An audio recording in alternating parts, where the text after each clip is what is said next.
Ash to put everything on Discord and everywhere else.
Sorry, I'm typing all the things right now. Jesus. No You're, worries. you're getting some ASMR clickety clackety at the start of the stream. How you doing, Uwu? Welcome to the stream.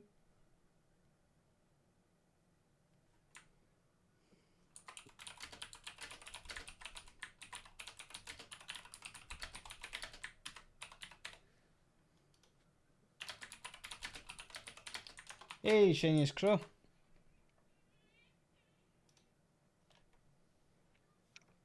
Right, I think that's everything. I think. Did Tumblr go up? Yeah, Yes, Tumblr it did did. go up. There it went. There it went. Sweet. And now we're back in live. And the first thing you might notice about my camera is I'm sitting up a bit higher than normal. And I actually can lean back in my chair and I can actually make contact with the back of my chair and not be miles back in the distance. So I have a new chair now. Fantastic. My dad dropped one off for me, and it's it's actually got back support. Sky, thank you very much for the raid. Hello raiders, how you doing? Jace Asian, thank you very much for the follow as well. How are we all doing this evening? First of all, how are you doing, Joy? Good. I'm fidgeting trying to get all my splints on because I went to go type there on Tumblr and my fingers just gave out and I was like, well, never mind. So don't mind me. I'm just getting more and more goth in the corner over here, putting my splints on. But yeah, I'm doing good. Recovered from last week's migraine. Recovered from this week's migraine. Good to go. Success. Migraines conquered.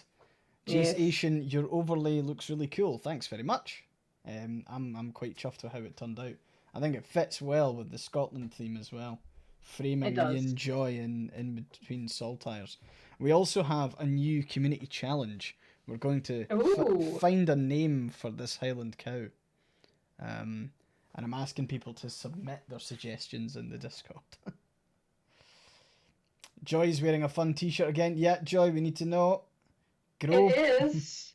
Grow positive thoughts with a mother little skeleton who's watering the flowers coming out of its head. Oh, nice. That reminds me of Grim Fandango a lot. Grim Fandango Yes. has a lot of tie-ins with flowers and death. Yep. Cheery thoughts for a Sunday evening. It's cheating if you're golf. It is indeed. Actually, I've genuinely been debating getting like a Grim Fandango tattoo.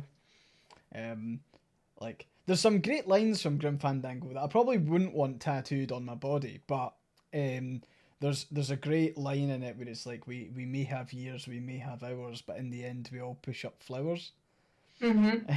And I think there's something really quite nice about that. It That's is. that's the quote of the stream. That should actually be the tagline for this episode. Um, but no, I fully endorse that. it's a nice one. But yeah, how's what else have you been up to this week apart from fighting migraines?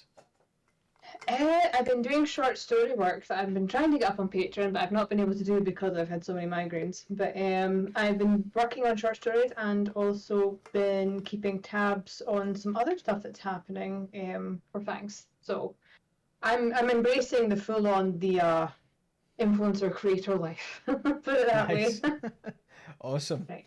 Right Um, clicker. Sorted. Fingers so are no longer in the wrong position. excellent, good. Um, I've been what was I doing earlier? I'm just off from watching the Xbox Game Showcase. Um, being a big fan of games in general. But yeah, we've got some interesting ones coming down the line. There is a vampire game actually coming out. That I thought you might be interested in. It's called Redfall, and it looks like it's set in it's like Massachusetts, like old timey, like like it's modern, but it's set in kind of like that old timey Boston kind of vibe. So a bit like True Blood kind of thing, Yeah, maybe. it's a bit of that, and it almost looks very similar to Back for Blood as well. Yes, Sky, we're happy to play Redfall. We can play it together. But it looks quite interesting. Shooting vampires with a shotgun. Um, I don't know how Not really my effective. thing, but yeah. don't yeah, don't worry. Not any vampires like Vlad, but yeah, it looked quite interesting. There's a couple other games that are looking pretty good, like not the AAA ones.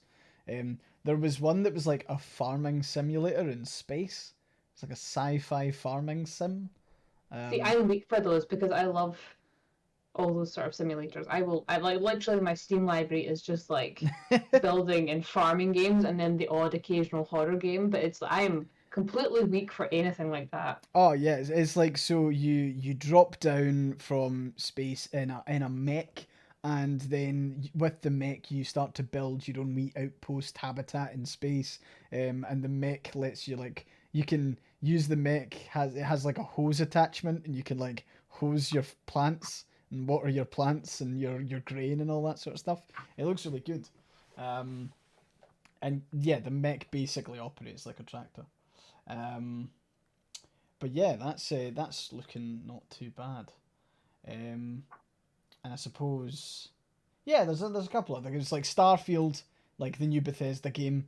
The one thing I would say about Starfield is that it looks like Bethesda finally managed to get faces right. Oh my um, god, like, finally. like okay, we had the adoring fan, we had like Skyrim, which is actually not too bad. Then Fallout 4 happened, and everyone decided to just Uncanny Valley. uncanny valley, but also just like Play-Doh face is the Yes. only way to describe it. Like everyone looks like they're made of Play-Doh. We don't talk about Fallout 76. Starfield actually looks like it's they've got the faces right. The one thing that I think they'll maybe struggle with a bit is like trying to inject something new into like a sci-fi space story, because Mm-hmm. like Bethesda's almost deliberately. I mean, like Fallout's a fully fleshed out kind of franchise that's relatively unique. Like Skyrim fits way more into that kind of more generic fantasy, but gives you like the toolkit to kind of do whatever you want within that fantasy world. Like, it'll, they're not gonna create like a powerful story like Mass Effect. So, it really depends on what kind of stuff I suppose they'll allow you to do in Starfield. But Yeah. it was when Todd Howard was presenting and he said, you can visit every single planet in every single system, and we have over 1,000 planets. And I was like, great, but please tell me each planet has like at least more than 3 things to do on it. I don't want like Yeah, one. that would be like a yeah, you can visit everywhere, but it's like when they do it in The Sims, you can visit a new world, but you can interact with one thing. Yeah, or it's like the like To be honest, I can't blame Mass Effect 1 for it, but Mass Effect 1 did a like you could visit any planet in the Mako, but it was just like a fucking barren wasteland. Good luck finding anything interesting. Sometimes you found things for your codex in Mass Effect 1, but apart from that, that was it. Um, but yeah, I suppose like we can get started on what this podcast is really all about, which is a collection of everything. But we always like to bash Elon Musk and capitalism first. We So, absolutely do. so I feel like we should maybe have a wee chat about what was revealed this week, which is Tesla's autopilots are programmed to shut down seconds before impact on the basis that they'll be able to say, well, autopilot was off when the crash actually happened. So Yeah. there's a kill switch programmed in to the autopilot to what, avoid lawsuits, I'm guessing. Pretty Um, much it's to avoid accountability for their any sort of failure that might yeah, happen. And it's yeah, it's atrocious. It's basically just yeah, like it shuts off 1 second before impact, I think I read. Which yeah, is like, yeah, okay, sure, well you can say what for 1 second if the car was not under your control. yeah, But it's so insidious and just so like cartoon villainy that if you wrote it yeah. into a sci-fi novel, you'd get lambasted for being ham-fisted. But this is the reality we live in. It was, to be honest, it was that tied with one of the things we had a stream earlier in the week where we played a game called Trolley Problem Incorporated, which I call it some of it, yeah. which had us answering some moral questions, and there was one in it that really stuck out, and it was like, should we have a autopilot system within cars that is subscription based?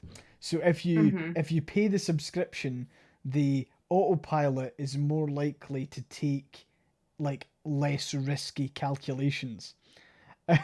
And I feel like that is 100% where we're like someone at the moment, and the sad thing is it's going to be a self-fulfilling prophecy. Someone has made that as a we definitely shouldn't do this kind of joke in a game, and some tech bro in Silicon Valley's like, fuck, we are onto something now. It's like when they look at 1984 and they're going, wow, that's a really great roadmap for fascism, and then they do it. Yeah. Ah man, I just feel like it's the path that the UK's been on for a long time. Oh, yeah. The UK had another, well, there was another big kind of immigration raid. I think it was yesterday or the day before. That was in Peckham. So, luckily, the police left, but the police were getting a bit violent with the protesters. Lots of Mm-hmm. people just sitting around, like, as in sitting around surrounding the vans, making sure that no one can move and no one could be taken. And I did see the police start to, like, shove folk. Um, and we can talk about Boris's vote of no confidence, or what it turned out to be was Boris's vote of confidence, because we all live in hell, and Boris managed to survive a vote of no confidence, which, to be honest, isn't really surprising. Um, I mean, they've backed him so far at this point. I feel like they're like, oh well, it's too much of a loss if we turn back now. yeah, I mean, like, obviously, there's so many people who, like, more people voted against him than voted against Theresa May at her no Mm-hmm. confidence vote. But like, what do you know? We're like a week later and nothing's really happened. So what? The vote happened on Monday, um, and then the Liberal Democrats did something that's really really fucking annoying. That, like, I don't know why, but particularly Liberal parties need to stop doing this. But they decided that they would motion to have a vote of no confidence in Parliament, and immediately that just gives the Tories a thing to rally around. Because Mm-hmm. Boris will be like, oh, okay, water under the bridge now, everyone. We're now being attacked from, like, one of the other parties. Let them fucking fight. Like, like, what people would say are more, like, liberal or left or whatever. We are fucking useless at just letting right-wingers, like, attack the shit out of each other. We do need to get better at it. Because, like, they could have eaten each other alive over the course of the week, and instead it kind of pivoted very quickly to we've got a no confidence vote in Westminster to deal with, Mm-hmm. um, and that bugs me. It's something that the it's like designed for. Like I feel like Liberal Democrats are like genetically engineered to annoy the fuck out of me. Like that's that's where that that's where they are just designed to annoy the shit out of me, because they can't do anything right. That's the kind of thing my dad says all the time. That literally just whenever he brings up his bonus is liberal dem like it sounds as if they should be a good party, Liberal Democrat. Hmm. It sounds like they should be good, but they never, in the UK, they never ever actually toe the line long enough to get anything done.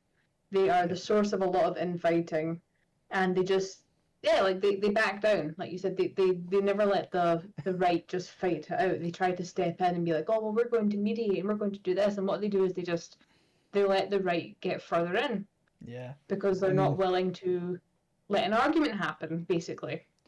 one of the things that I'll never ever forget, and it's something that'll just cemented that I'll probably never vote Liberal Democrat. But there was a thing in the UK where one of the members of the Liberal Democrats talked about how they ended up siding with the Tories on pretty much everything to do with like attacking benefit claimants, everything to do with attacking immigrants, like everything that the Tories did, they signed up for and helped support when they entered a coalition with them.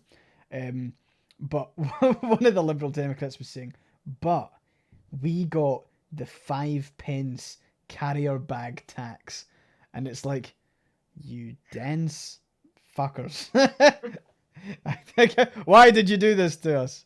Um, and Alra Scala makes a good point. It is never interrupt your enemy when they're in the middle of making a mistake, and the Liberal Democrats just fucking jumped in and did it. Yeah, they do. Absolutely do. But yeah, so like not much else has really happened in politics this week. There's been a bit of stuff on UK politics. There's been a big bit around the Irish border and the protocol in regards to Brexit, and then of course the Good Friday Agreement on the back of that, Mm-hmm. and naturally that's upsetting everyone in Ireland and Northern Ireland, but London don't give a fuck about that. So Of course not. They're in London. and never will. um, anything happening in America? Anything interesting? Dare I ask? Further sliding towards fascism. Oh, cool. Not great. There's the latest thing at the moment is that in Texas, they are banning brunch with drag queens for children because they think it exposes children to perversion. And it's basically just them testing the waters for saying, oh, you can't be around trans people because trans people also we're going back to the era of you have to be wearing 3 items of clothing from your assigned gender at birth. It's Oh absolutely god. terrifying. And Ugh. it's really just so disheartening. There's also the January 6th insurrection hearings, which I don't know if I Oh read yeah. it correctly, but I thought I read this morning that they said Trump was responsible for the insurrection. Someone please correct me. I did not get a chance to read the whole thing. But yeah, it's every day you wake up, you check the news, and you go, yeah, this is the bad place. This is the bad timeline, and you contact your reps, your local representatives, and then you try to stay sane. That's basically life in America at the moment. But Joy. I mean, yeah, I think I did see bits about Texas and there was the whole of the right wing in America were attacking this drag show or something like that. There's literally no difference between that and like fucking taking your 6-year-old to Hooters for chicken wings. You know, like yeah. there's Except it's the no. drag show is not inherently sexualized, Oh whereas yeah, I mean Hooters of tends to course. be. Yeah. It's just it's such a double standard that is just oh well. I don't know. It annoys Uh, the shit out of me. It just bugs the life out of me no end, and I'm kind of like, I'm in this weird situation where I'm a resident, but I'm not a citizen, so I mm, can't vote for a lot of things.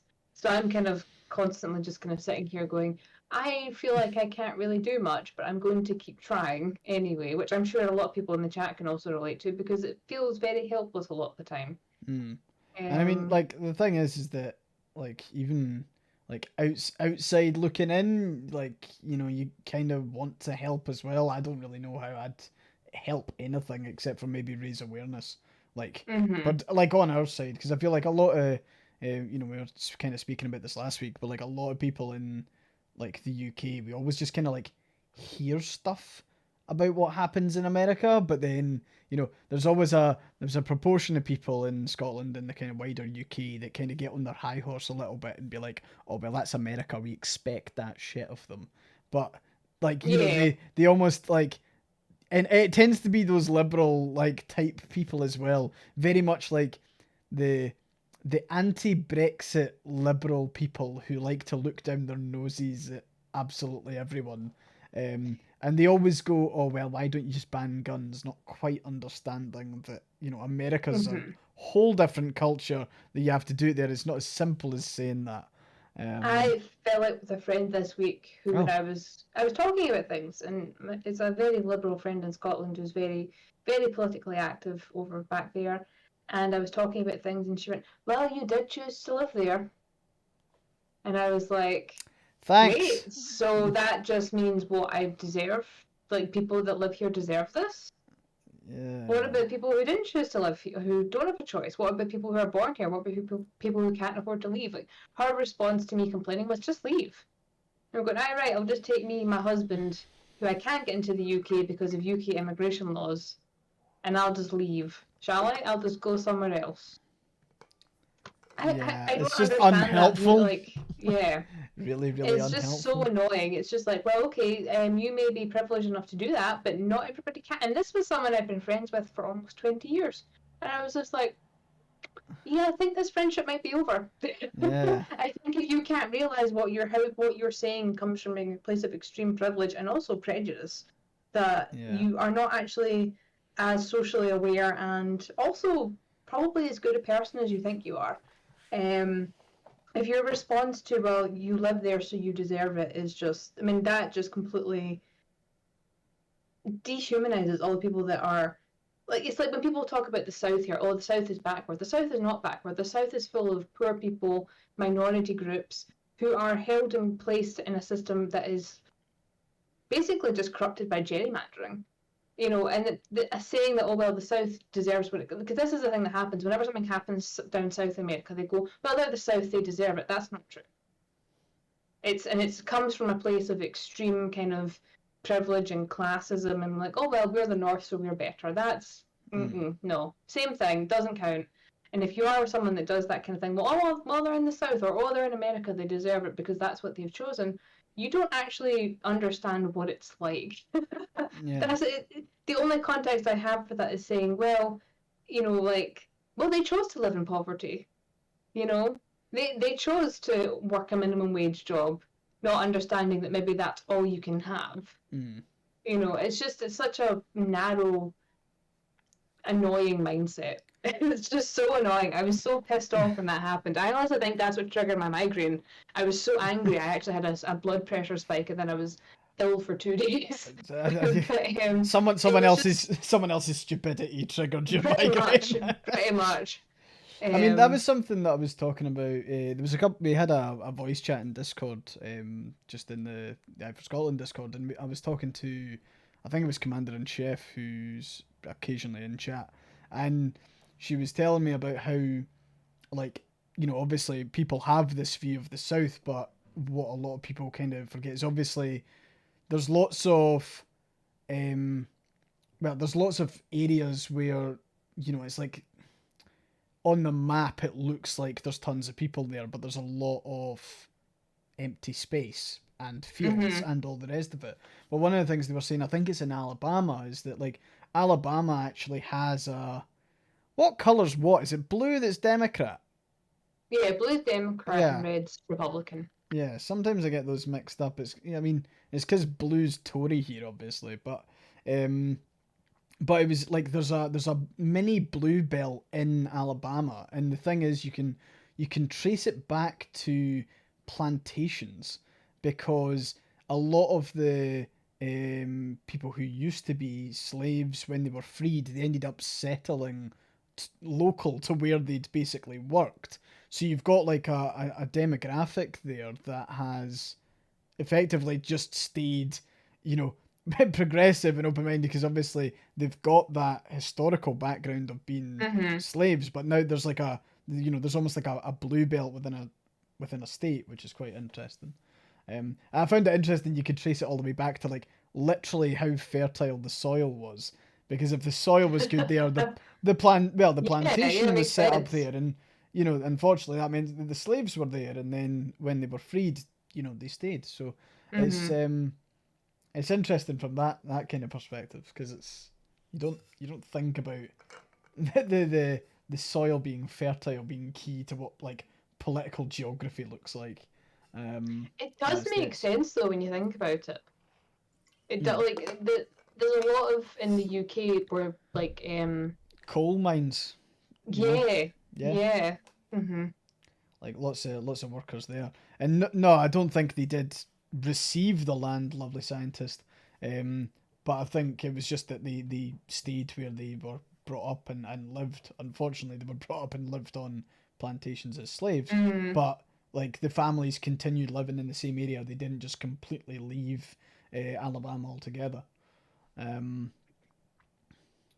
is that the post about the prehistoric river that resulted in the blue belt on Tumblr? No, I don't think so. Unless it is something that is. Like, I've not seen that on Tumblr. It was just something we were chatting about in Discord. Um, but yeah, it's quite cool. I love learning bits about like geography like that. See when you get like the Yellowstone National Park Mm-hmm. and like see the whole reintroducing wolves to Yellowstone National Park. I love shit like that, and how like the wolves, kept the deer population in check, and by doing so, they didn't overeat the vegetation by the rivers, so the rivers started to recover and the ecosystem like totally revived itself. I am a slut for that kind of shit.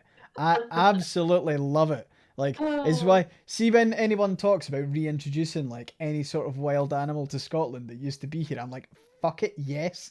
Wolves, why not? Fuck it. Who cares if it eats a baby? Like, we'll Well, learn. maybe, mate. Yeah, we'll live and learn. We'll have to adapt. Like beavers as well. Like the beaver population of Scotland, because like think about how our lochs could be really really cool if there was just more beavers hanging about. Mm-hmm.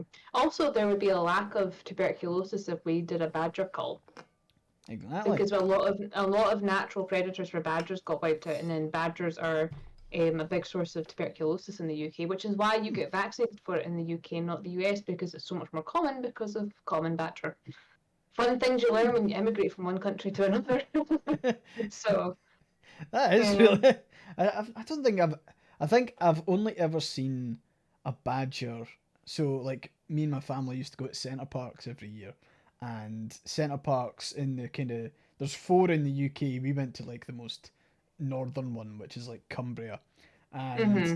in it, they've got like, a Rangers Lodge, which was really cool growing up. I think it's kind of commercialized to shit now. But, like, growing up, it wasn't Centre Parks, it was called Oasis, and they had a Rangers Lodge, and in it you could, like the Rangers were in charge of looking after like the red squirrel population of the forest, and all this kind of cool stuff, and they had a live badger cam, up, so they were like constantly looking for badgers, and sometimes they would like replay footage of it. So I've only ever seen a badger through the camera at Centre Parks. I don't think I've ever seen a badger up close.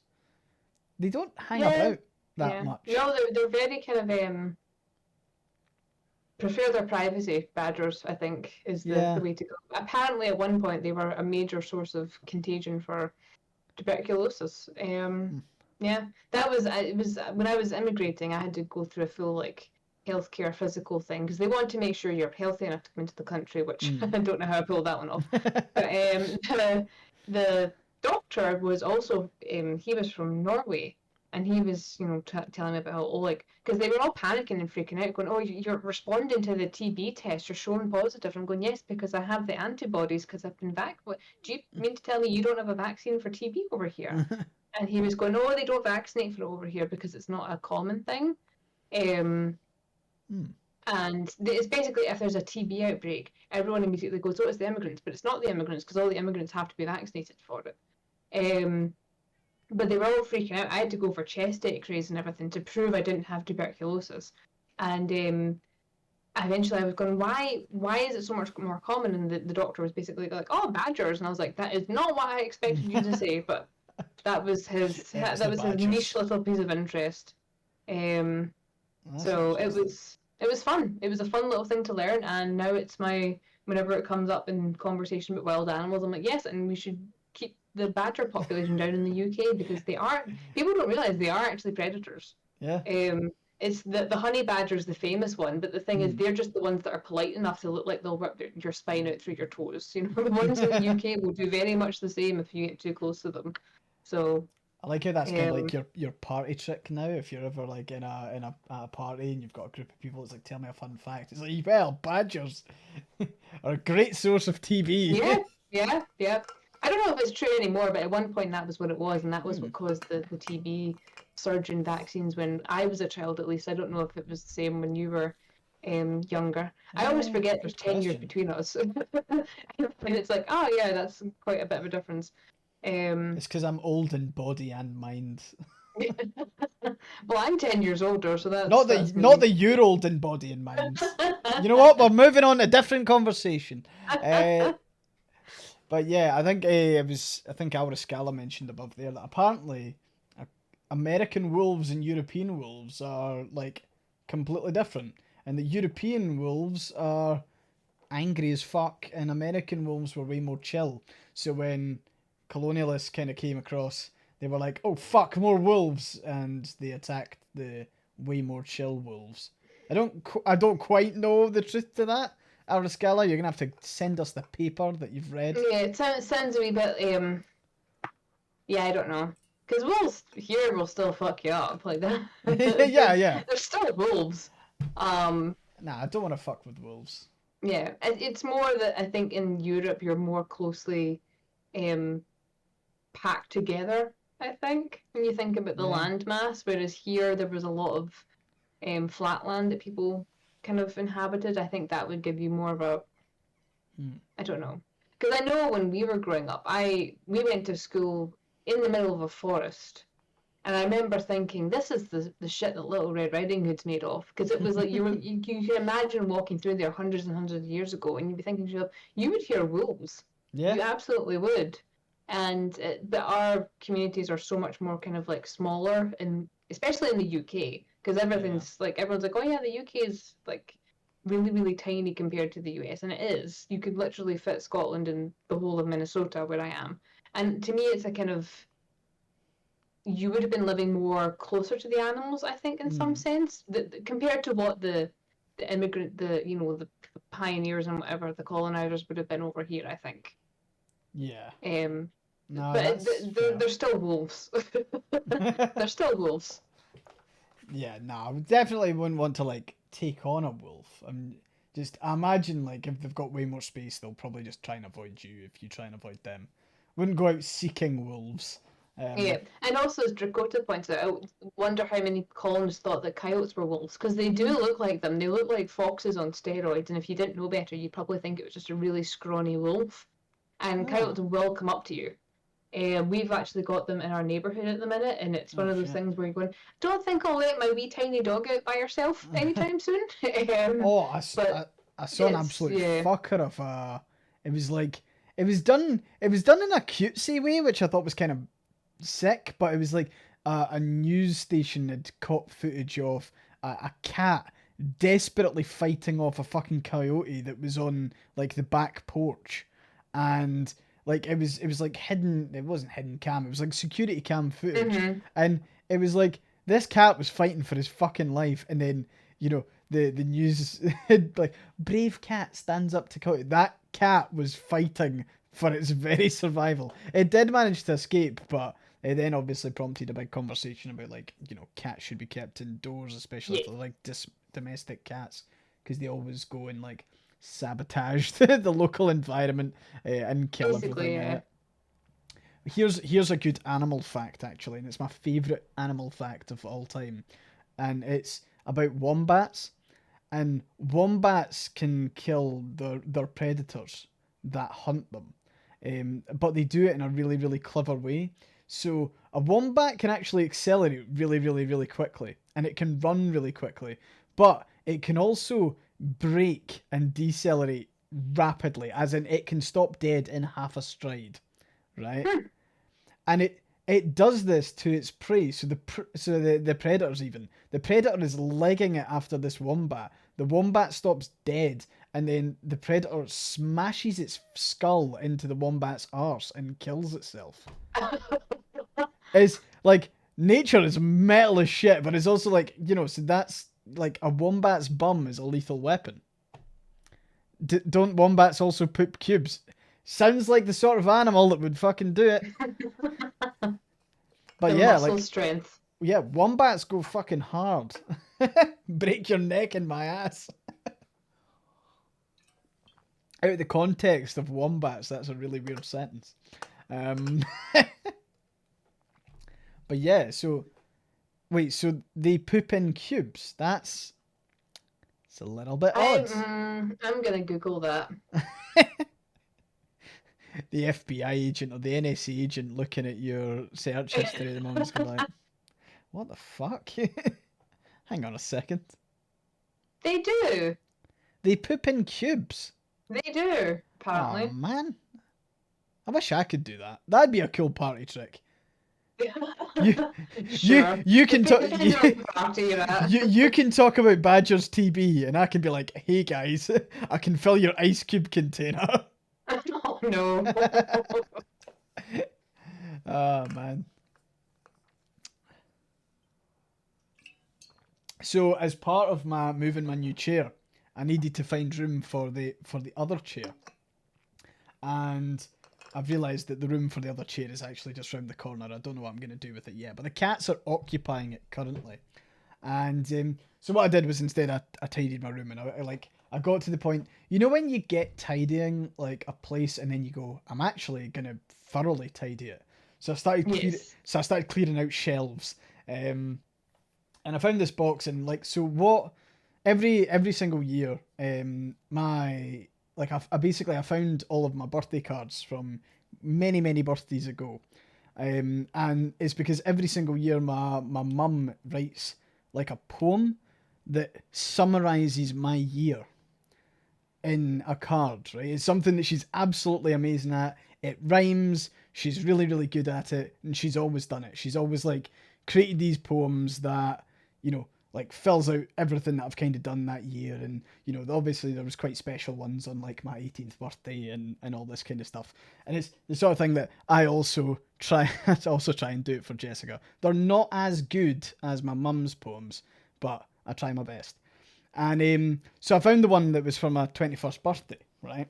Mm-hmm. And my 21st birthday, so just to give people a bit of context, my 18th birthday, I was alone in China by myself, right? My 21st birthday, I was alone in Moscow by myself. Um, but I did get this card eventually. I didn't get it when I was in Moscow, and I didn't get it for my 21st birthday. I got it when I returned home, round about kind of January, Christmas time. And the reason why I didn't get it when I was in Russia was actually quite a funny one, because my mum, in her infinite wisdom, had sent me a package to Russia via mail, and of course it had to go through customs and it had to get checked and all this sort of stuff.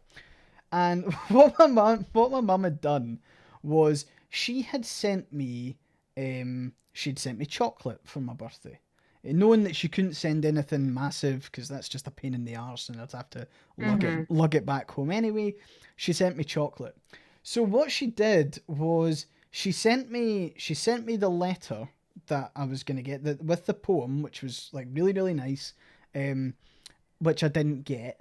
But she also sent me chocolate, and the chocolate is, Freddos, the little chocolate Yeah, frogs. yeah, yeah. Mm-hmm.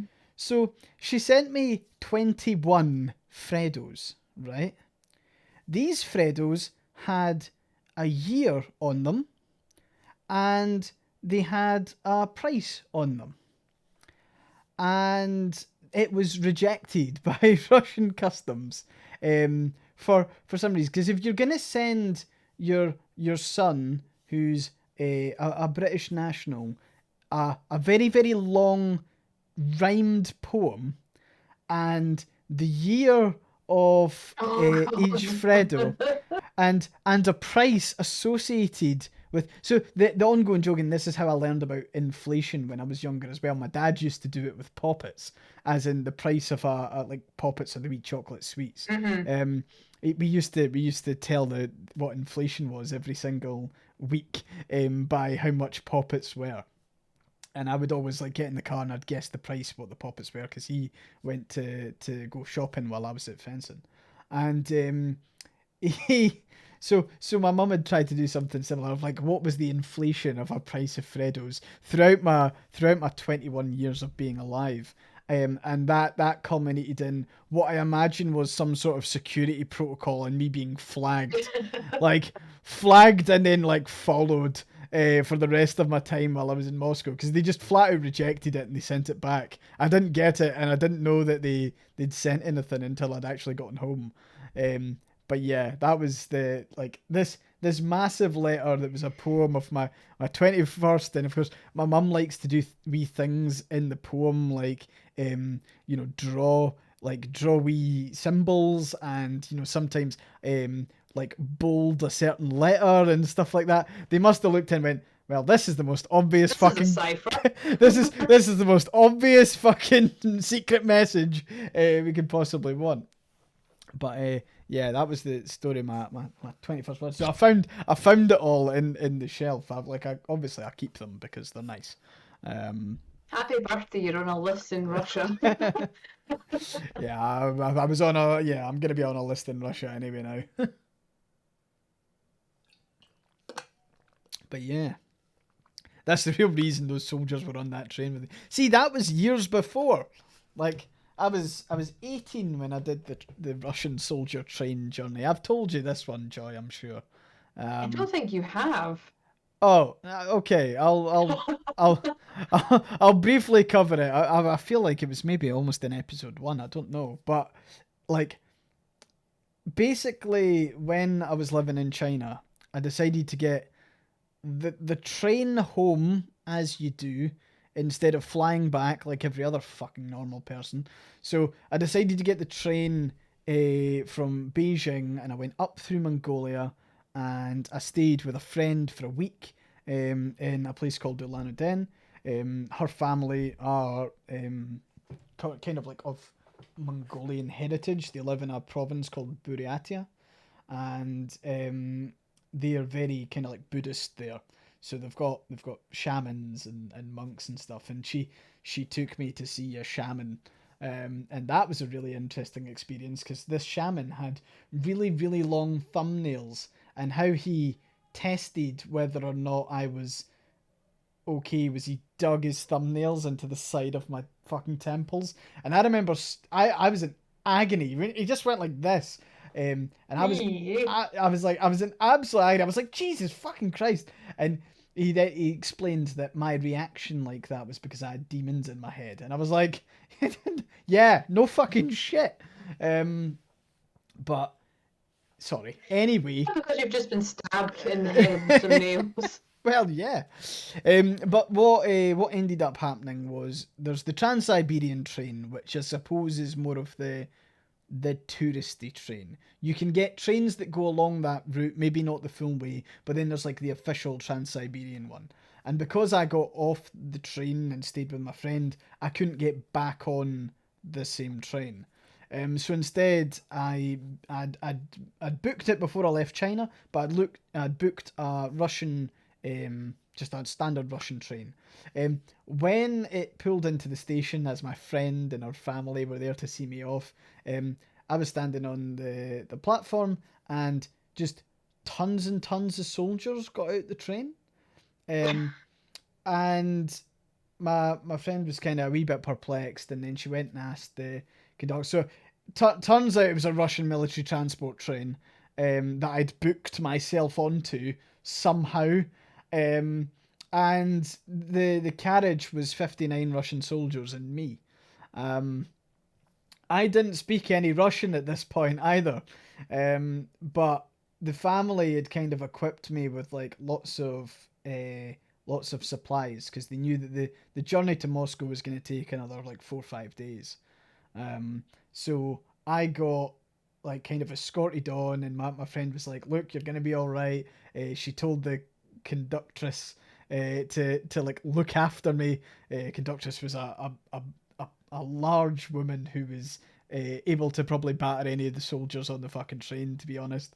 But I like the guy that was opposite me. He ended up talking about it. Like he was like, "Oh, do you speak English?" And I was like, "What? You speak English?" And it turns out he'd learned English because he didn't like the way that the Avengers film was dubbed into Russian. so so and Fair and enough. so ended up being my translator for the full fucking journey. It was an absolute riot. Um, but yeah, like the whole way, I just ended up like chatting to these guys and drinking vodka, and like that was it. They'd been in the kind of far east of Russia doing like training and all the rest. Um, and it is interesting because obviously, like, you can't tell a story like that and not think about what's currently going on. Mhm. Um, these guys were like conscripts. Like there was literally nothing separating them from like any of the guys in Scotland that joined the army. There was like they were just lads, to be honest. And of course, what's obviously happening right now is these guys are being sent effectively to their deaths in Ukraine. They're ill-equipped. They've not got the proper equipment, and they're being sent by senior officers in the Russian military that are just, you know, pig-headed to say the least. Mhm. Um, so it's weird because again, it's like that kind of whenever war happens, um, it's like working class folk end up dying for rich people.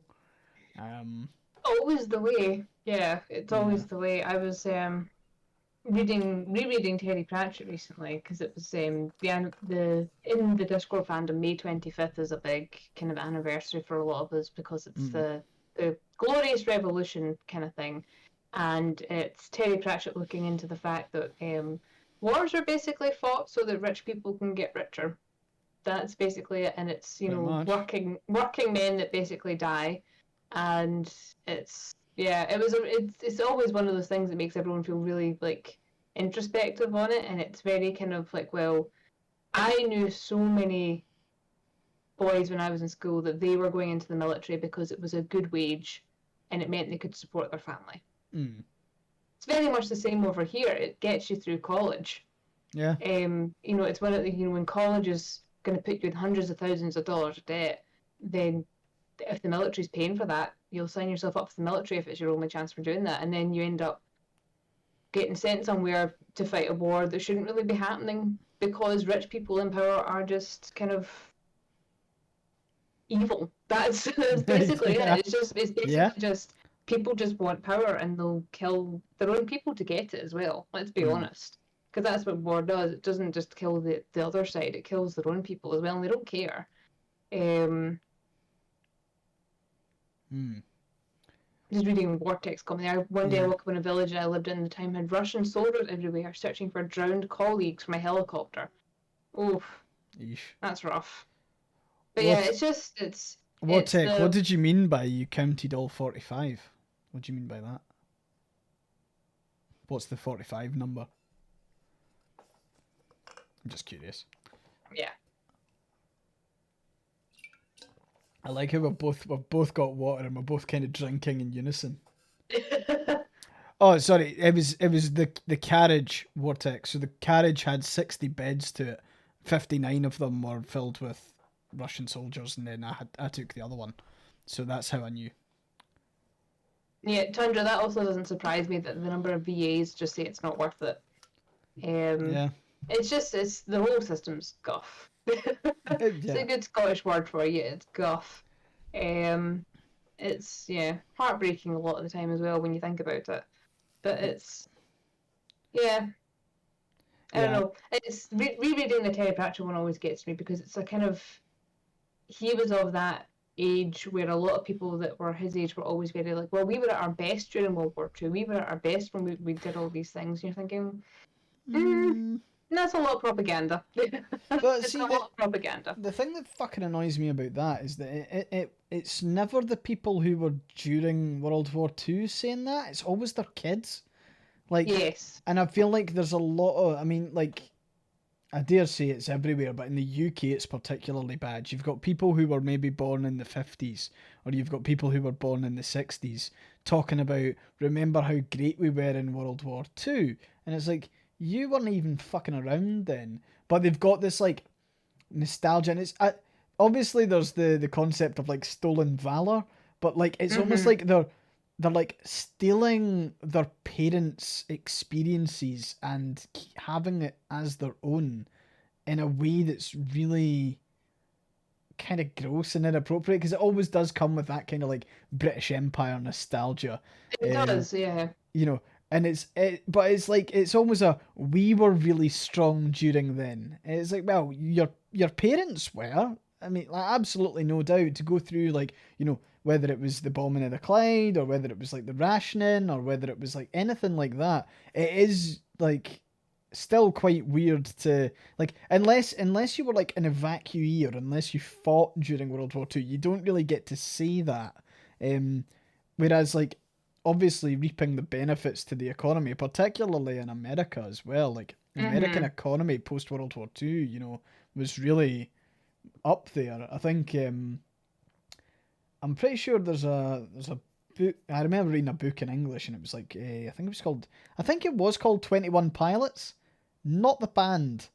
I think the bands might have nicked it from there. I think it's called 21 Pilots, and it's quite a famous play, I think, and it's about like a family that um the it's actually a really interesting play, because it's about a factory owner in America, and the factory designs plane parts for the planes that are fighting. And the war's still going on during this time, but what happens and what kind of transpires is they essentially like lie about faulty plane parts, and then those pilots end up going down because of these faulty plane parts. Mm-hmm. And the kind of transpires, and it's like the family trying to deal with it, and what the factory owner ends up doing, which, spoilers, isn't great, and obviously leaves the family kind of enduring this kind of self-made tragedy. But it's like, again, it's like talking about that boom where like these factory owners were getting fucking loads funneled into them for like the Mm-hmm. war effort and everything else, and it's like what economies were able to do when they were kind of bouncing back. And I mean, think of like the people who grew up in a post World War Two UK. They had things like, I mean, one of the first things that, funnily enough, happened after World War Two is that we ditched the prime minister that got us through it. Winston Churchill Mm-hmm. was voted out. Labour came in, and then we got things like the National Health Service and all this stuff. They're all after World War Two. Um, and of course, yeah, Britain still colonized India during World War Two. It wasn't until afterwards, I think, that it was actually, uh, well, I want to say sorted. It wasn't sorted. Winston Churchill really didn't help India at all during World War Two. He's largely responsible for the Bengal famine. Um, Mm-hmm. I feel like we're going fucking everywhere. Yes, I saw Apocalypse. We do have Silk Song. I saw the Silk Song reveal trailer. It does look absolutely amazing. We didn't get a fucking date. Give us a date, Team Cherry. Come on. Like, they did say these games are releasing in the next 12 months, but it's like, am I playing it this year, or am I waiting until 2023? I might not be around by 2023. We don't know what's going to happen. Um, Sorry, Joe. I It's think like me with you've crossed. Frostpunk. They just keep saying it's coming out this year, and I'm going, when? Is it not When? supposed to be like It's to be announced October? this year. When? they um, they really have not given us much detail on Frostpunk 2 at all. no, they haven't. They really haven't. Like, Which sucks because it's probably one of my biggest fixations is Frostpunk. I will literally I will play it on autopilot these days without even thinking about it. If I'm like struggling to get my ADHD under control, I will load up Frostpunk and I will just do a thing. And I just, every time I see the Frostpunk 2 coming soon at the bottom of the screen, I'm just You're like, when? come When? on. Give me new content. Oh man, it's one of those. It's weird because like Frostpunk sits in this like weird zone for me because I wanted to I almost want to dislike Frostpunk because it's so grim, but there's also just enough kind of smattering of hope throughout it that kind of keeps like I find it actually a really hopeful game. yeah. It's I think depending on how you play it and what mindset you're in, Mm, I think it can be because in the Reddit as well, because I'm in the Reddit as well, because I like learning all the yeah. strategies that people have, and a lot of people are going, "No, wow, this is the grimmest game ever," and I'm going, "Really? Mm, Did you get the good ending?" Where it's and the thing is, the good ending is you can like, oh well, you can't get a good ending because everything eventually leads to extremism. And my viewpoint to that is, well, not if you have a well-built society that isn't doesn't making go people. down the path of Yeah, extremism. that was. I mean, the last time I played it, someone was saying I've never seen such a high hope run for what I was doing, and I'm going, well, I wasn't pandering to because for people who don't know, in the main game of Frostpunk, you find out that your city is the last city basically that's Mm, surviving this frozen tundra, and people are like, "Oh, we're gonna go back to London. They want all these extremist laws put in place because people are stealing food. Well, why are people stealing food? Because there's not enough of it.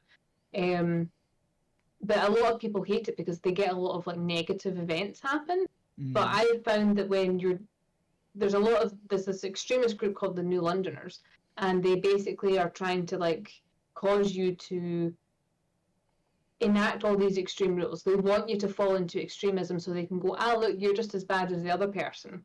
This mm, is why we should leave. But for me, I don't ever focus on what the extremists want. I just focus on building a good society. And then it just takes care of itself because if people are fed, clothed, warm, they've got health care, and the children have got access to schooling, which I normally do that one.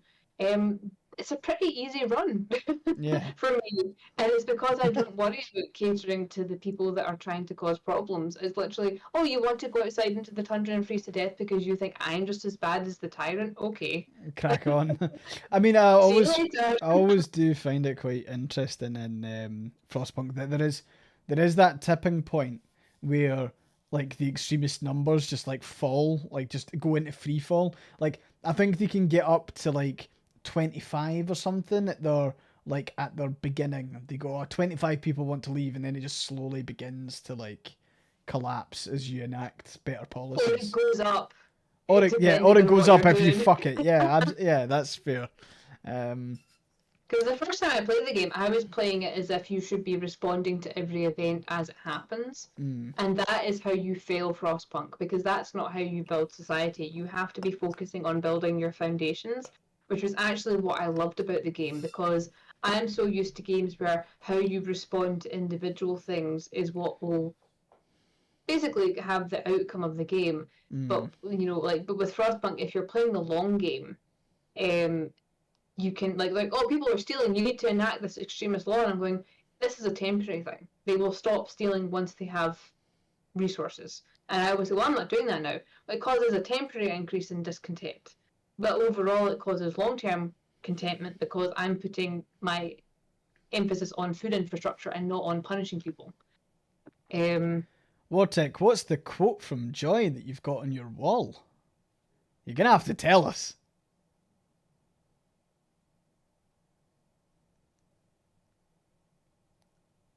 I'm gonna wait in anticipation I know, now because this I'm keen to know what it is too. be amazing if it wasn't even something you'd written. It was just like a off the cuff thing you'd said. To be fair, there's been a couple of people that have done that. Just espousing wisdom. Yeah, I don't know if it's wisdom. Oh, it's definitely wisdom. Just so you know, folks, that you might see we've got two new Nightbot commands there. Obviously, you can subscribe to the YouTube channel. We've still not got the custom name yet. Don't know what the deal is there, but it's something that we're working on. And of course, you can also support Joy by purchasing Hunger Pangs and the short Thank stories you. of Hunger Pangs. Do it. You've got to do it. I think everyone here already has, to be honest. They can get a second copy.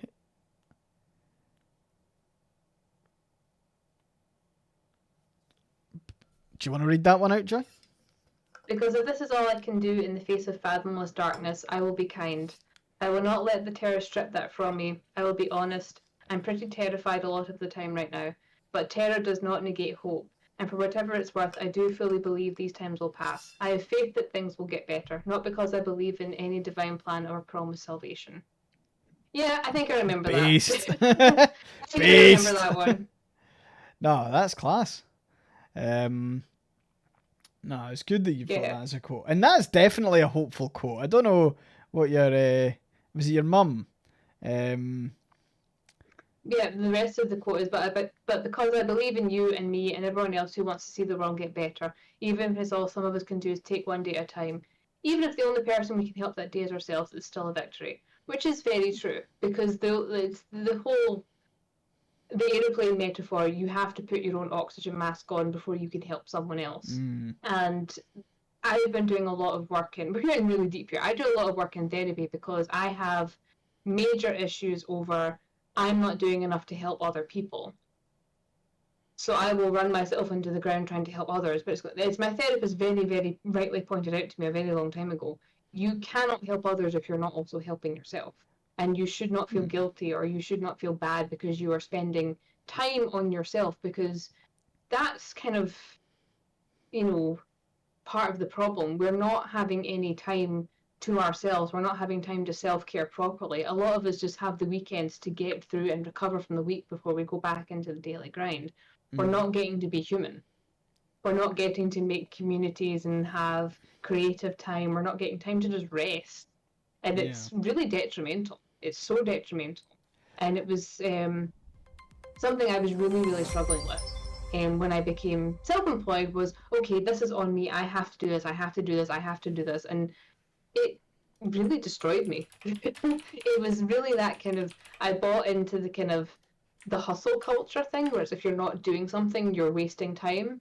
And it's really, really detrimental to everybody, but it's especially detrimental to, a lot of disabled people, because we think we have to work so much harder to compete, because we do, but it's usually to the detriment of our health. We shouldn't be competing in this way with each other. We shouldn't be living in this constant grind and hustle culture, and the only reason we're living that way is because of the society we're in. And everything else is just kind of, if you are holding up that system, it's not good. Yeah. It's really not good. I've become a major advocate for, like, there was a thing I keep getting tagged on it in Instagram, and it's this new, like, how they make sound reels on Instagram, Yeah. and they encourage you to do, like, put this popular sound over your thing. Yep. I actually refuse to do reels because it is so necessary to get traction on Instagram is to do Yep. reels. And the current trending sound is everything is content. Everything is content. Don't forget to film it. Everything is content. Do not, and it's just so insidious. I'm going, no, my life is not content. I've chosen to do advocacy work. I've chosen to do parts of my creative work. I choose to do these podcasts, but my life is not content. My life is my life. Yeah. To be honest, I actually, like, it's interesting you mentioned that, because one of the things that, like, I'm encouraged to do from Twitch is to, like, meticulously scan through all of my streams and then clip my own stuff. And I suppose this is more of a reminder for everyone who's watching. You guys are allowed to clip my stuff, but I actually find it really weird if I go through and try and find stuff to clip, because who the fuck am I to say that, like, a certain bit's, like, funny? At least if someone else clips it, I'm like, okay, someone's went out their way to clip that because they found it of particular interest. But I think one of the problems that I have when it comes to clipping my own stuff is, like, it just sounds so engineered. And I think that's the problem I've got with, like, Instagram reels as well. It's like, that's so engineered for, like, traction. Whereas, like, me laughing or me saying stupid shit on stream that people find funny enough to clip, like, it's it's almost natural at kind of that point. You know, it's not like I've engineered it, and I don't think I've ever been the sort of person who like I would I would never like say something again on stream to go and clip it because I want a better take. It just, Hmm. you know, like that level of stuff, it's just not there.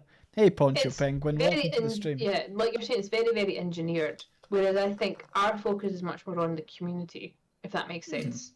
It's more Yeah. about, obviously we're doing this because we enjoy doing it, and it's, not gonna lie, it's beneficial for our individual careers as well. Like that is one of the reasons that content creators collab, is because you get to bounce off each other and you get to have um Please like and interaction. subscribe. Like and subscribe. Shameless plug. No, but it's just the I'm not interested in being something I'm not, Yeah. and a lot of the time you are encouraged when you're doing this sort of thing. You are very much encouraged to not be yourself, but to be an image of yourself, and it's very, very it it's very weird. I don't know how your mental health deals with it, but it doesn't sit well with me when it's, oh well, you have to be putting the best version of yourself forward at all times. And I'm going, well, is that the best version of myself, or is it Mm. just manufactured when I could actually be focusing on being the best person that I can be, and then that's just a natural I, progression of that. to be honest, I Um, kind of feel like it's a wee bit of like a rabbit hole. You could actually think yourself to death over this, I imagine, is like, because one of the problems that I have when I look at maybe some of the people who are, um, like, you know, very, very popular streamers, and they're they're shouting all the time, and there's hand actions everywhere, and we're getting really loud, and oh my god, guys, oh my god, look at that kill cam, oh my god, I smashed him, he's yeah, dead, and then hype, hype, hype. all of a sudden you're like, you just exist as this shouty person. Like, I think you know, it's probably a wee bit better if you actually just like, you know, fucking chill a wee bit. And like, one of the things that I'll tell a small story. I got a free opportunity for with a content creator growth coach. So I decided I'll sign up for that. And I attended it, and like, it was obviously that the person wasn't particularly interested in anything that I do. They were just using it as a funnel, to get people onto their platform and get them subscribing onto their like $20 a month thing that they'd built. But you know, one of the problems was is that they were like, oh, how do you grow? Well, you've just got to be loud, and you've got to move your hands a lot all the time, and you've got to make sure that lots of things are happening. Whereas like then you just don't end up really focusing on your community because everything's like Mm-hmm. so overly performative that, you know, you're actually not thinking about what you're doing in a stream. You're thinking about what looks good on a Twitch clip when you share it to all your other social medias, and it's like it's insane. And then of course, like, you could arguably go the complete other way. You could almost try and be too authentic and too chilled back to the point where you kind of fucking unravel and undo yourself. Um, I mean, I think what's quite nice, and I dare say that your community and the people watching and my community are all the same, is like half the time if I say that I'm feeling off, I've got 20 people screaming at me to fucking Yeah. relax, you know? Mm-hmm. And it's, you know, it's interesting like that, that, you know, if you if you spend time being yourself and not being a total tube, and, you know, trying to overact or like overperform, because I will say, like, at the end of the day, like, streaming is a performance, and I think sometimes it's what people maybe don't quite understand about streaming, is that like you're narrating. You know, obviously you can chat with people in chat, Mm-hmm. but at the end of the day, it's kind of a monologue, and you've got to be entertaining enough to actually keep people watching for, you know, particularly with the longer streams recently, sometimes that's 3 4 5 hours, and that's hard, and it like obviously does strain on your voice and all the rest of it. But if you're able to kind of nail down a community that actually like are nice, um Yeah. you know, it's amazing how like you kind of like that community kind of just like looks after you, which is really good. Yeah, I mean that was I mentioned at the start of the stream. Oh, I'm trying to get some Patreon stories up, but I've not had the time because I'm struggling with migraines. I got about 15 whispers right away on Mm, Twitch going, please, I'm one of your patrons. Please don't worry about it. Just keep looking after your health. yeah, Literally within seconds of me saying, yeah, I'm struggling to get some stuff done because I've been having migraines, just bomb immediately. Um, and it's really humbling to have a community that does care about you and it's not about the content, if that makes sense. Um, yeah. I mean, for it's me, like it's yeah, it's not that they don't enjoy the content. It's just yeah. that They the want you to action. stay alive to keep making it. Yeah, They don't want you to burn out and destroy yourself and just kind of because that's the thing. A lot of so again, my therapist has fallen into a whole new world because I was trying to explain to her about social media burnout and she was going, yeah, well, you just log off. And I'm going, I can't because part of this is my job.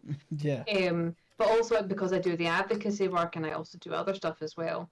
And I remember introducing her to the world of influencers, and she came back the next week and she was going, these fried. kids are not okay. You know, she's going, and she's like, I'm watching them and they're having miniature mental breakdowns, Yeah, and it's monetized for content. It's seen as being quirky. It's seen as being like, kind of, it, monetize every aspect of your life, even when it's going to shit. Absolutely not. yeah, And it's just kind of for me because I was falling into that. I was like, I'm not doing enough. I need to be making content constantly, blah blah blah. But if I try and do that, like I was posting a lot the other week, and I got a message from someone saying, "Are you okay? Because you seem like you're posting a lot. I don't want you to be exerting yourself." And I was like, "Thank you for the reminder. I was just in a very hyper state. I was just ADHD full on." But I was going, "Yeah, I'm fine. No, don't worry about it." But it was like, okay, well, just making sure because like I think we get used to watching creators and like occasionally you get these big heartfelt videos where the person is just going, guys, I can't do this anymore. Like I never want to get to the point where I'm having a filmed breakdown where I'm talking about why I can't do the thing anymore because I've completely destroyed myself. yeah. And I very nearly did that in 2020 with trying to get fangs out. That was a bad year. I mean, full advice. I mean, that was another thing that annoyed me too. I got featured in a thing that was authors who put out books and during the pandemic, so it shows that you can do it too. And I'm going, no, don't. If you can avoid launching your career at the start of a pandemic, I would wait because it's not good. My mental health was in the toilet when Fangs launched, and it took me a full year. It took me roughly until the start of this year to be able to write again because I had burned myself out so much. And I was being interviewed for something, and it was oh well, you have an ADHD diagnosis. You do this without medication. That's really inspiring. And I'm going, is it, or is it tragic? Yeah, there's Why something. should I be struggling more? Because it's like, well, Yeah. and eventually we veered off topic because it was supposed to be a professional interview. It basically turned into me going, why do you think this? And it was, um, their kid had been diagnosed with ADHD and they were looking for people to be inspiring for them to be like, look, you don't need medication. This person did it without medication. She's got a Oh, successful career. She's disabled. She's doing this. She's doing that. And I'm going, I'm not successful for the lack of medication. Do you have any idea what I would be capable of if I was able to have medication? Do you have yeah. any idea how unstoppable I'd be? It's Like, a, I'm it's not also like succeeding. I don't Like, exist to be inspiration porn for you to yes, fucking exactly, tell your kid. exactly. That's But odd. that was what it was, and I get a lot of those messages. I get a lot of messages from people who either see that I'm having a successful career somehow, and they're going, "Oh, well, you're not medicated," and I'm going, "Yeah, and can you imagine how much better my life would be if I was?" Mm. Like I'm constantly on the verge of burnout, and like I have like 3 hours of therapy a week to manage my mental health because I can't be medicated. And that is, to me, that's not a success. That's tragic. That's, like it's very kind of like you're not seeing the other side of the success. You're just seeing the parts that you want to latch onto and go, well, if she can do it, I can do it. No, the Yeah. priority should always be to care for yourself. Anything else that happens from that, is just additional success. The main success in your life is taking care of yourself and the people around you. That's it. Sorry, I'm just gonna let a cat Everything out else the is door. bonus. Go on. We're getting a kitty cat, guys. Sorry, back. But like, it was interesting, like, you know, just hearing that. I fell into the. I didn't fall into the trap, but like, I felt like, see, when I was very early starting out on Reddit, and you fall into, like, you know, you encounter some subreddits more than others, and I remember Get Motivated was a particular subreddit that did end up just descending into like really naffy, like fucking inspiration porn stuff. Mm-hmm. And it was like, obviously there's some folk that it works for and that's fine, but see when you're like seeking out other people to be your inspiration as opposed to um like, you know, it's just it was, I don't know, it's pretty weird. Why is the community goal to name the Highland cow? Because the Highland cow, this one right here, needs a name. So I was like, how about we name it at the end of a Penguin random. Sorry, that was me looking for something that someone asked for there. penguin? There we go. It was my audiobook started launching itself. Cool. Yeah, so we need to name the Highland cow. Yeah, that Highland cow. Not just a general Highland cow. But yeah, like the whole inspiration thing is a bit it's a bit weird, especially if someone's like chasing you down to be that inspiration. It's a bit like, Just, I've lost the conversation, but before I lose the train of thought, whoever asked me this on Whisper, the book that I recommended for Burnout a while ago was Burnout: The Secret to Unlocking the Stress Cycle by Emily Nagoski and Amelia Nagoski. And that's the book that talks about how you need to spend 42% of your life resting, otherwise you're more at risk of chronic health issues. So that, I don't know where you went. I'm sorry, I'm looking in mod view, so everything's all scrunched up. But yes, that was the book that just started auto playing when I clicked on it. I like how you get whispers. I get fuck all. Yeah. People don't care. They're like, oh well, we'll just ping you in chat, you know.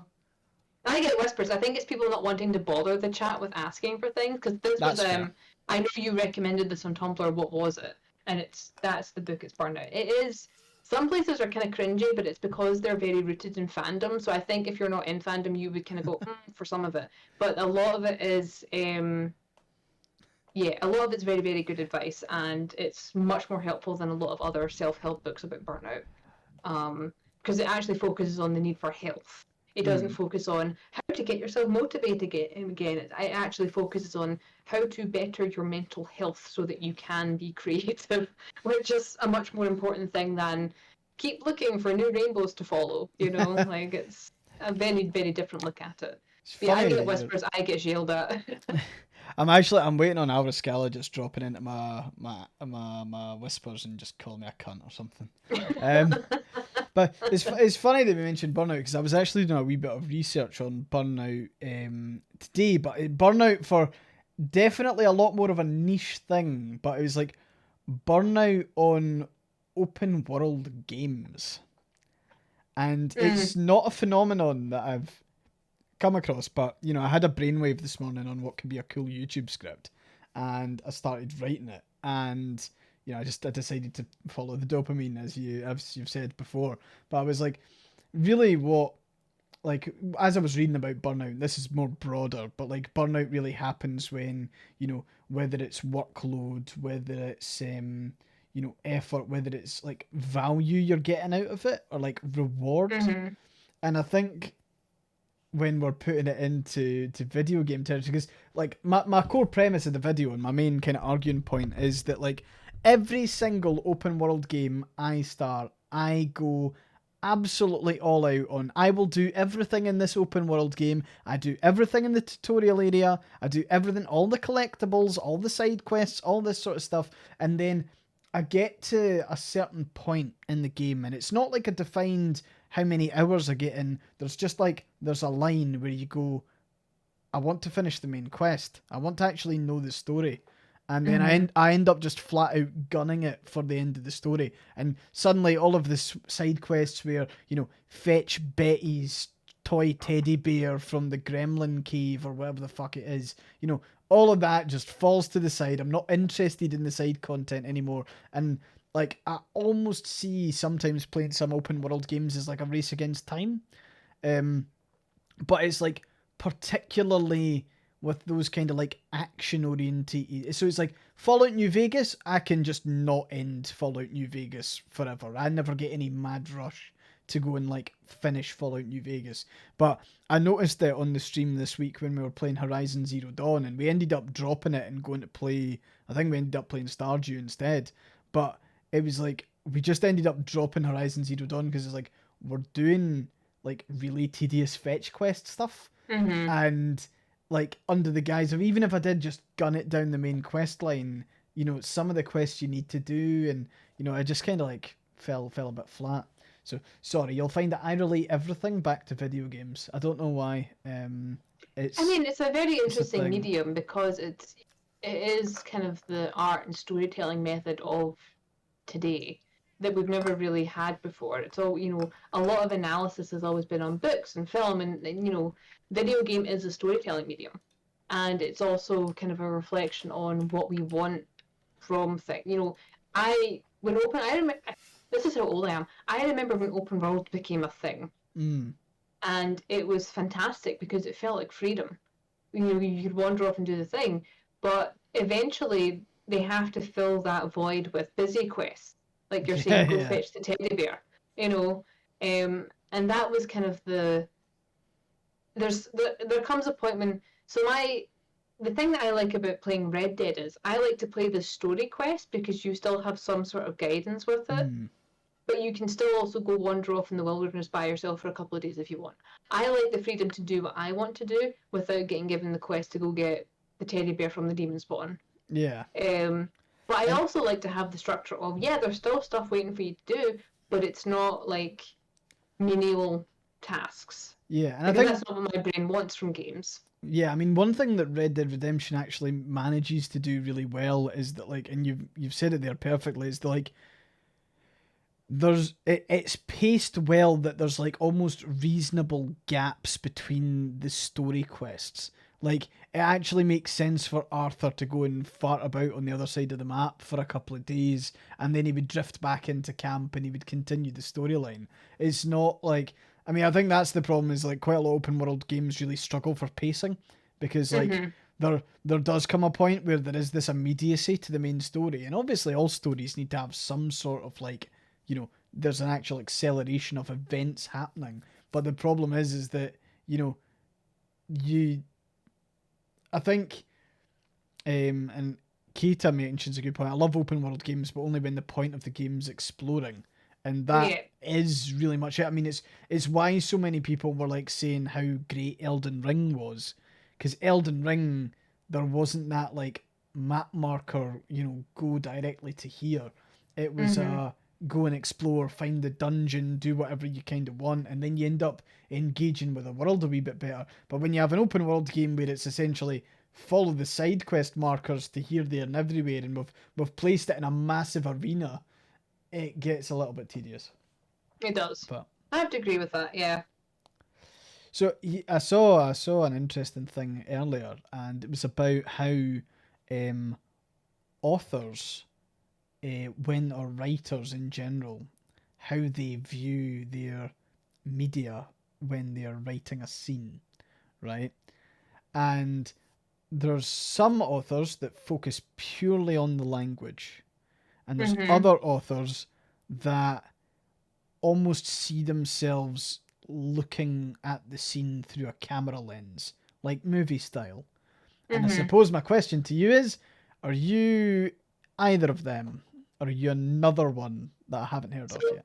I don't have any visual reel. I don't have any internal. So when I close my eyes and people say, picture this, I can't do it. I've never been able to form images in my head. I can only do that when I'm asleep and when I'm dreaming. And even then, I think it's just things I've seen during the day, but I don't have any sort of internal movie reel at all. Um, for me, when I'm writing, it's often um, the rhythm of the words that I get stuck into. It's not anything, and it was weird for me because I would be doing something that I loved, and my editor would tell me this is really detracting from the scene, and I'm going, what fucking scene? It's the rhythm of the words. And we had this real moment of like, what do you mean you can see things in your head, and what do you mean you can't see things in your head? I'm going, well, she's like, you're writing these fantastic descriptions. What do you mean you can't see them or imagine them? And I'm going, well, the words sound nice. That's why I'm putting them together. Like, it's not like yeah, I don't know. I can't do the movie thing in my head. So in that case, you are Yeah, more focused on the language then in that regards. yeah. You're like, because see, the thing was, I remember when I was talking to you about writing a couple of weeks ago, and I wanted to put my idea for, yeah, I was telling you that I'm trying to write a game, and obviously Mhm. video game writing's a completely different beast. But like what I tried to do through that writing was try and do it as if it was in a novel, and all the time I was like, I can see this so clearly in my mind as a video game in like a scene. Like I can literally see what the character would be doing. I can see how you're interacting. I can imagine the player controlling the character to do all of the actions that I'm trying to write in third person, like in a Mhm. book that's. I think that, the problem there is like I'm trying to over describe certain scenes, because I feel like it's maybe. I'm not sure if it's like an early writing problem or it's like beginner writers problem, but when you get to that point where you're really really describing like everything and you're trying to like you never know how much description's too much description. You almost want to like dial it back a little bit. Mhm. um so that's one of the things I ended up doing. So like I've written like pages of description of something that I see the player being able to like cross a screen in a matter of seconds or like figure out a puzzle and then solve it quickly, like, but I'm also trying to write it in a book form, and I was like, that's when I was like, novel writing or like Mhm. like and video game writing is two different things. There's a book that I really want to get um about video game writing, and it's just came out because it's something that I'm really interested in. But we'll see. I think it's like 42 quid or something silly. So I'm Yeah, yeah. a lot of technique books are very, very expensive. So I'm Um, gonna save up my yeah. pennies for that. However, I did have a job interview on Friday, so who knows? Fingers I might crossed. get Fingers lucky. crossed. It Yeah. was the third interview. So, and it's funny because every single interview that I've had, I've met people who have actually touched my life in various ways. Um, I said that in a really weird way, but the like my second interview, the guy that I spoke to had worked on Star Wars Knights of the Old Republic, and that is like one of my favorite games of like all time.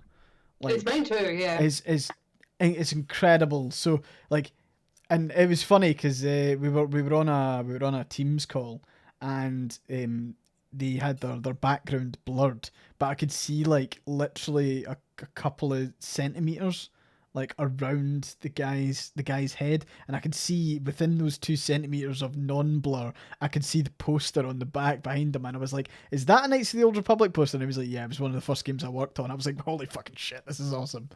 Um, but then the other guy that I spoke to on Friday, he worked on the cinematics for Lord of the Rings: Return of the King, the video game, and I was like, Oh, wow. I was obsessed with that shit when I was younger. I lie. That's fun though. I lie. I'm still obsessed with that shit. I was gonna say, you should, yeah. But yeah, it was as someone just said to me, oh, I can visualize your characters really well. I can't. Hmm. Um, I gave, when my illustrator who did my covers for me, I gave them the book and said, here, read this and tell me what you think they look like.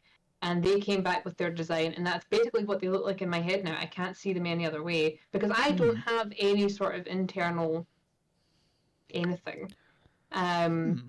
and it's really fun because it's, I get a lot of like, oh, you write such beautiful descriptions, and I'm going, thank you. It's not actually the descriptions I'm focusing on, it's the rhythm of the words, um, which Hmm. is kind of fun. It's really, really fun to see the different ways people write and the way they create, and how different it is a lot of the time. Um, but it was the thing we were talking about when you were, kind of saying, I'm struggling to do this, versus a screenplay versus a video game versus a novel, and how different they all are. And it was with video games, you're leaving a lot of it open to interpretation for And the player player. input, yeah. Yeah, for player input, you want to give the player the freedom to do their own thing to a certain degree, whereas with, novel writing, you're kind of it's almost like you're leading the person through the scene because you have to fill in every blank. Whereas with Hmm. video games, you can create the environment, but it's not your job to point everything out. You want people to see things for themselves, which I think is a different task. It's a different and also harder task, you know, for me at least, to try and do that, because my instinct is to point everything out. Mm. And it is a different skill. It is a very different skill. Yeah, it's something that I wish there was a manual, but I know that there's not. Well, there's probably some manuals, but it's There are more manuals, but they more don't work for guidelines. everybody. Yeah. Yeah.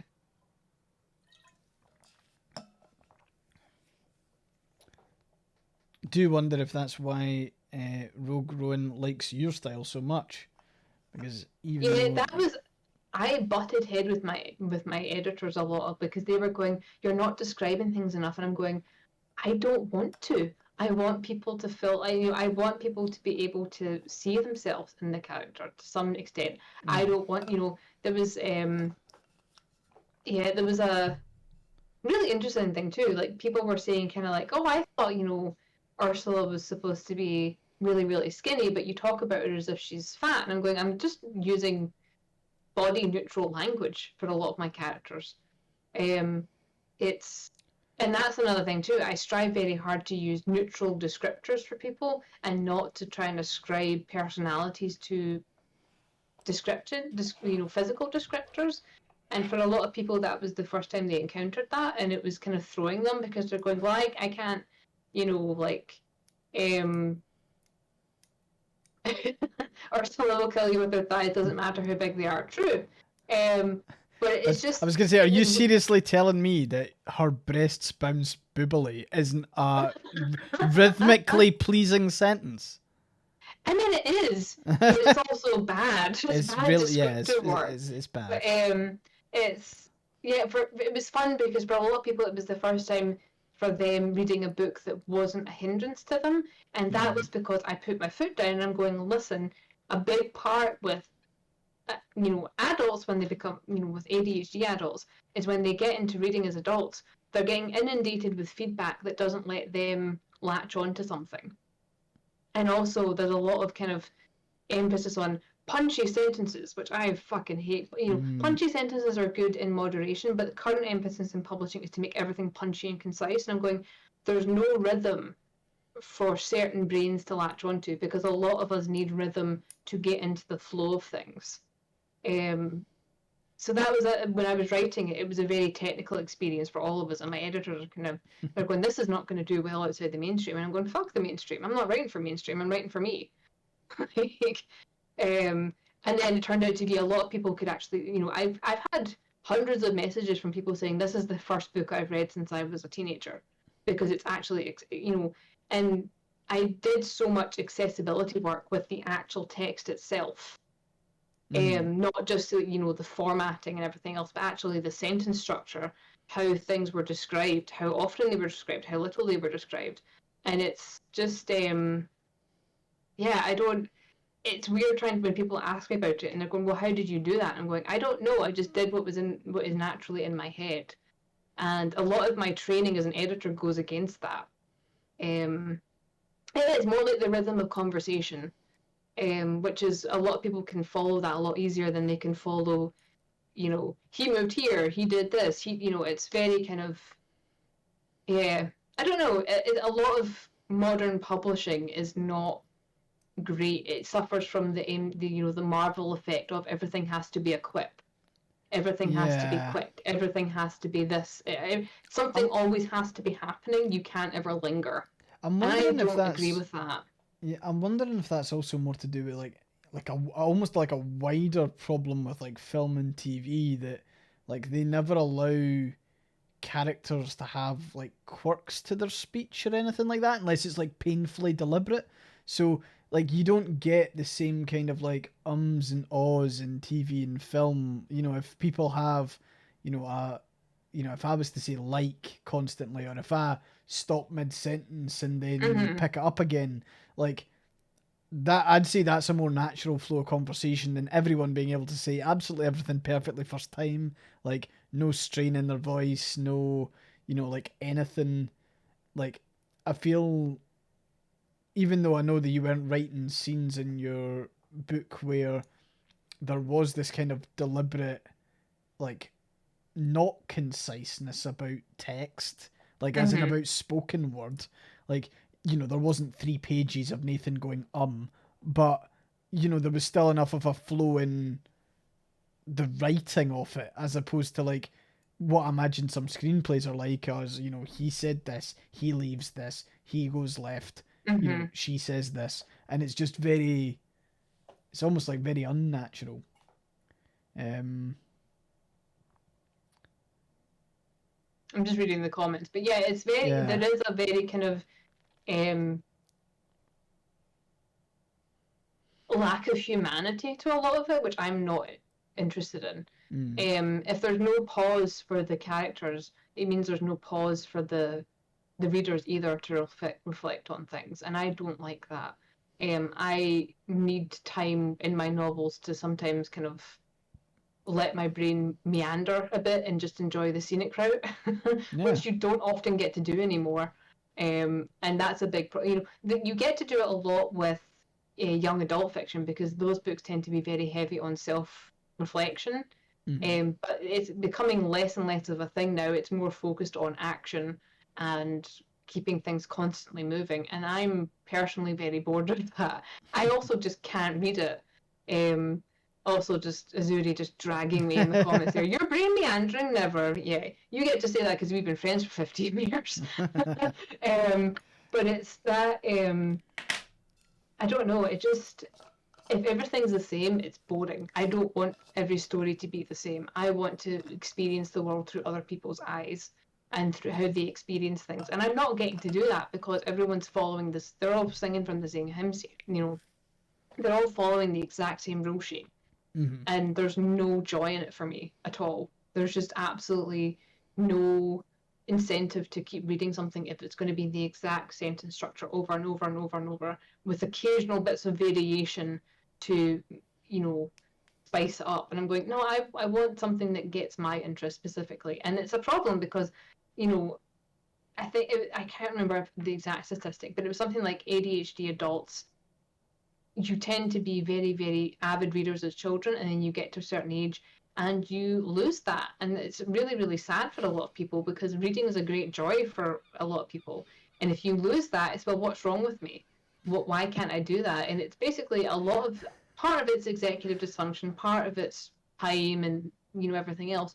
But a large part of it is it's just not accessible because it's being written to fit a certain standard because it's normal, and I'm really sick of it. I really want to see people writing their own thing and bringing themselves into their work as well, because I want to experience the world from different perspectives. I want to see the beauty that other people see. I want to, it's just, it sucks that we've all been trained into thinking there's one proper way to do fiction and there's not.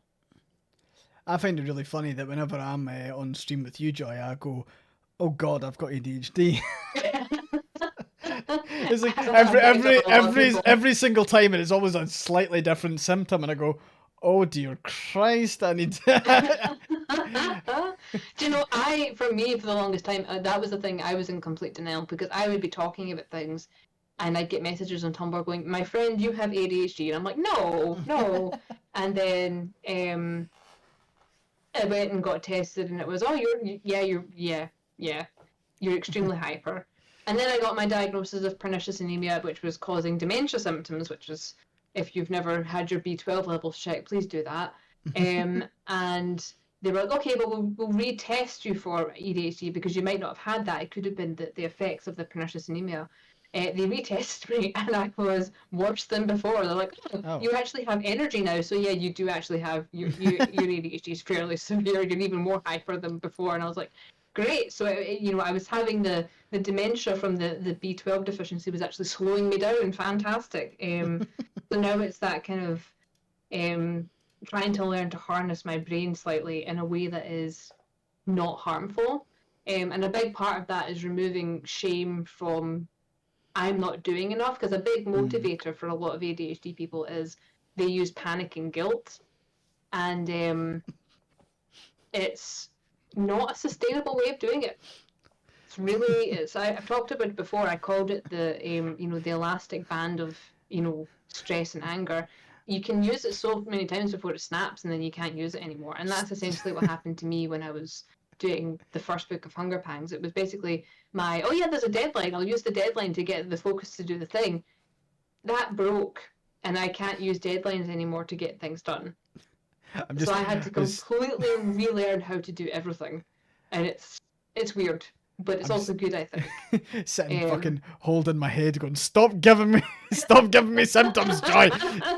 Stop calling me out, Joy. It's not me, it's your own brain recognizing itself. I come join us ADHD club. It's a great club with nice people teaching each other coping mechanisms. Well, the thing is seeing the difference, because Jessica's got ADHD as well, and it was like misdiagnosed as depression for a really long time, which has its own havoc, because turns out that depression can also be a symptom of your ADHD not being diagnosed. Yeah. And that's a big issue. And of course, like the moment Jessica started taking medication for ADHD, like what a fucking difference is like all I'm saying. It's just like sometimes it is like a switch. Yeah. And you have this energy that, like, I mean, the thing is that it's also quite infectious. Like a couple of times where Jessica's been like turbocharged, and I've been like turbocharged alongside her, just because it's like you feed off of it. When there's someone that has the same energy, you do vibe with it. It was really funny because also I will say hi to ETD. He got diagnosed. He was told you don't meet the criteria for ADHD, but we're going to give you ADHD meds anyway, see if they work, and they did. Oh. So the way that the testing for a lot of adults is, they're using the tests that are only meant for children. So when you get tested as an adult, it doesn't always give you the answer that you need. And it's very, very upsetting a lot of the time, because I know for a fact that if I go and get tested again, they're going to go, oh, but you wrote a book, you don't have ADHD. I've been told so many times, you're too smart to have ADHD. And I'm going, yeah, but if you actually look at my symptoms, if you actually look at the way my life is, it's very obvious. But just because somebody can test well, or because they're able to, one of the tests that they do over here now at certain clinics is a video game. And I'm going, well, yeah, if you don't miss the thing, you don't have ADHD, because it means you're paying attention. I'm going, oh my God. Are you hyperfixating? Are you hyperfixating, and that's why you're not missing the thing, because you're able to zero in and focus on the thing. Yeah, that would be me. It's like, yeah. So one of the things I take vitamins in the morning, right? And I accidentally once took one of Jessica's ADHD meds. And that day I got so much fucking done, it was embarrassing, to the point where I was like, I wasn't sure if, because I took it, that I was expecting myself to be turbocharged, and therefore felt like it was a waste if I didn't do stuff, versus actually doing stuff on the basis that I'd taken medication.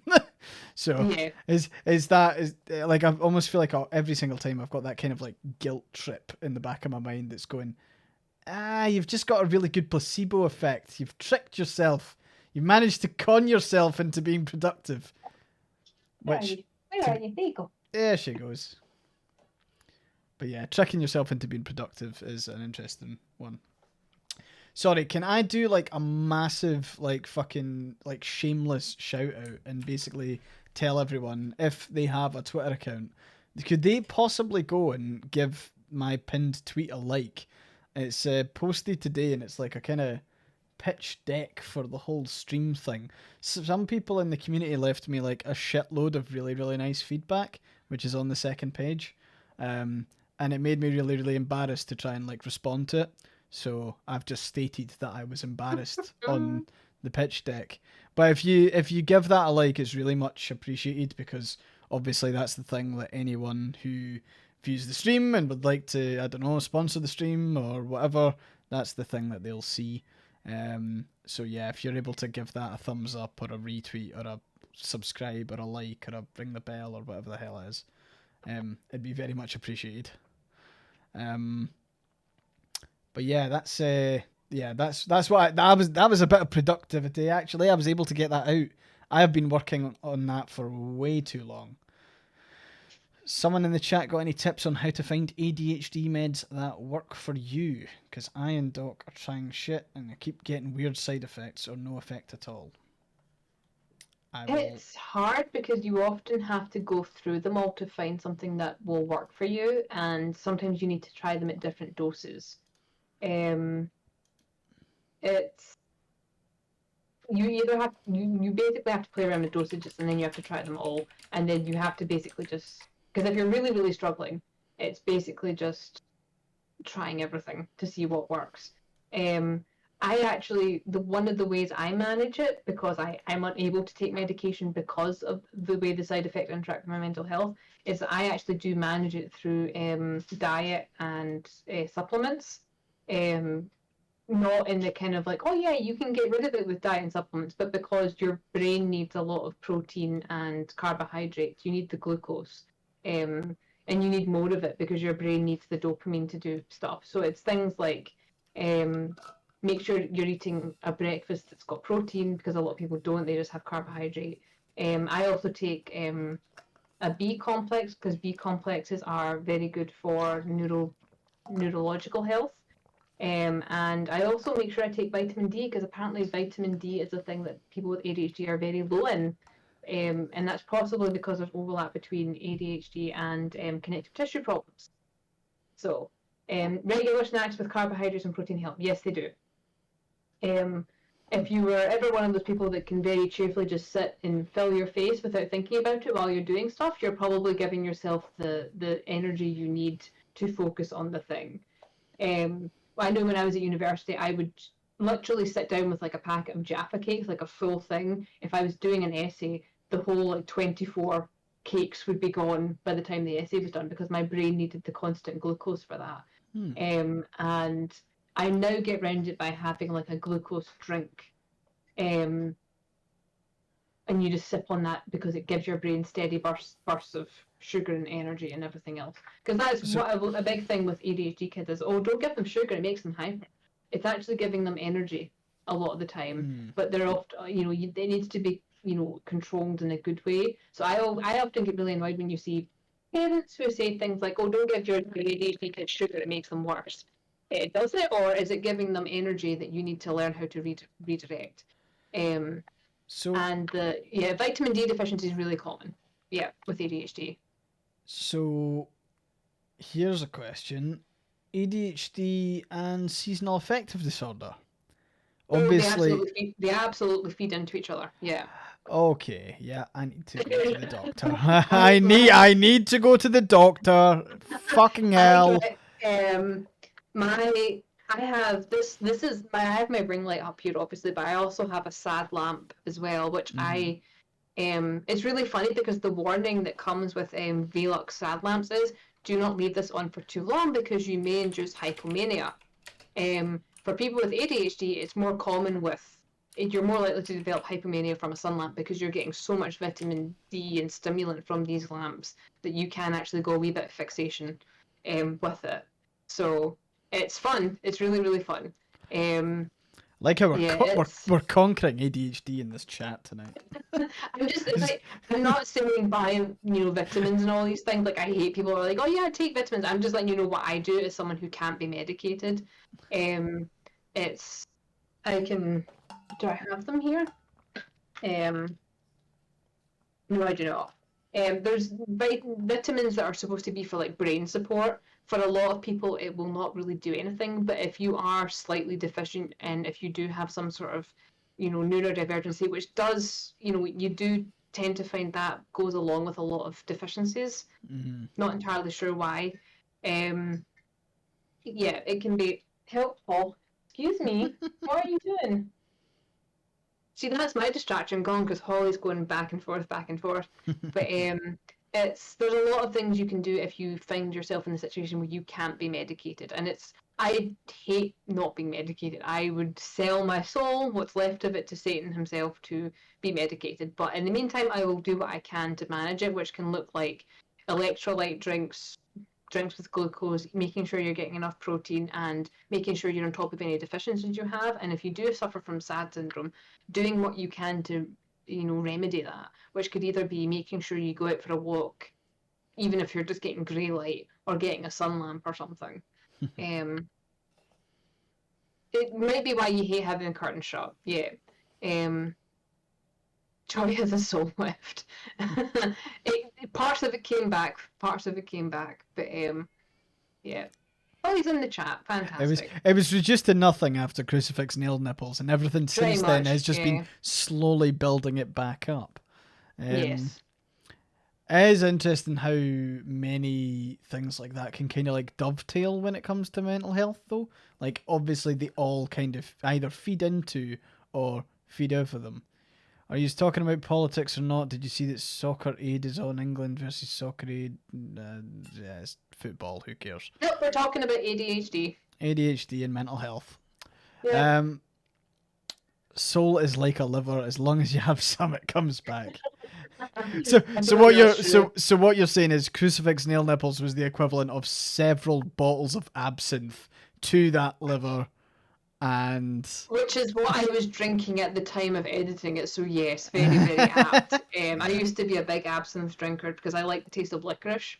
Yeah, I drank a lot during that job. It's not, people are like, oh, would you recommend getting into editing? No. See, this has been my problem for a while. I've realised that I don't really have a good vice. Like, I've never been in a job where I've drank, and I'm not trying to suppose that people need to have a problem with when having a job, but I've known so many people who are like really, really aggressive smokers, and that's their like de-stressing. And I know the people that have like drank to get through a job. I don't think I've had a good enough vice. Did anyone like coke, heroin? Fucking what are we going for? Like, to be honest, the sad thing is that probably the one thing that I've got is food, and that's shit. Because like that just makes me gain weight, and that's rubbish. Like, I want a better vice. We need more vices. Not crafts. Crafts and buying craft supplies. That is a big one for me because I can't. A lot of my food ones went away along with all my tattoos. Could be my vice. Yeah, tattoos are a good one to be honest because you also get art at the end of it. My Twitch is flirting with streamers until they have so much self-confidence they deserve. That's Tundra playing the long game. I'm gonna say, Tundra, you've got your work cut out for you there. But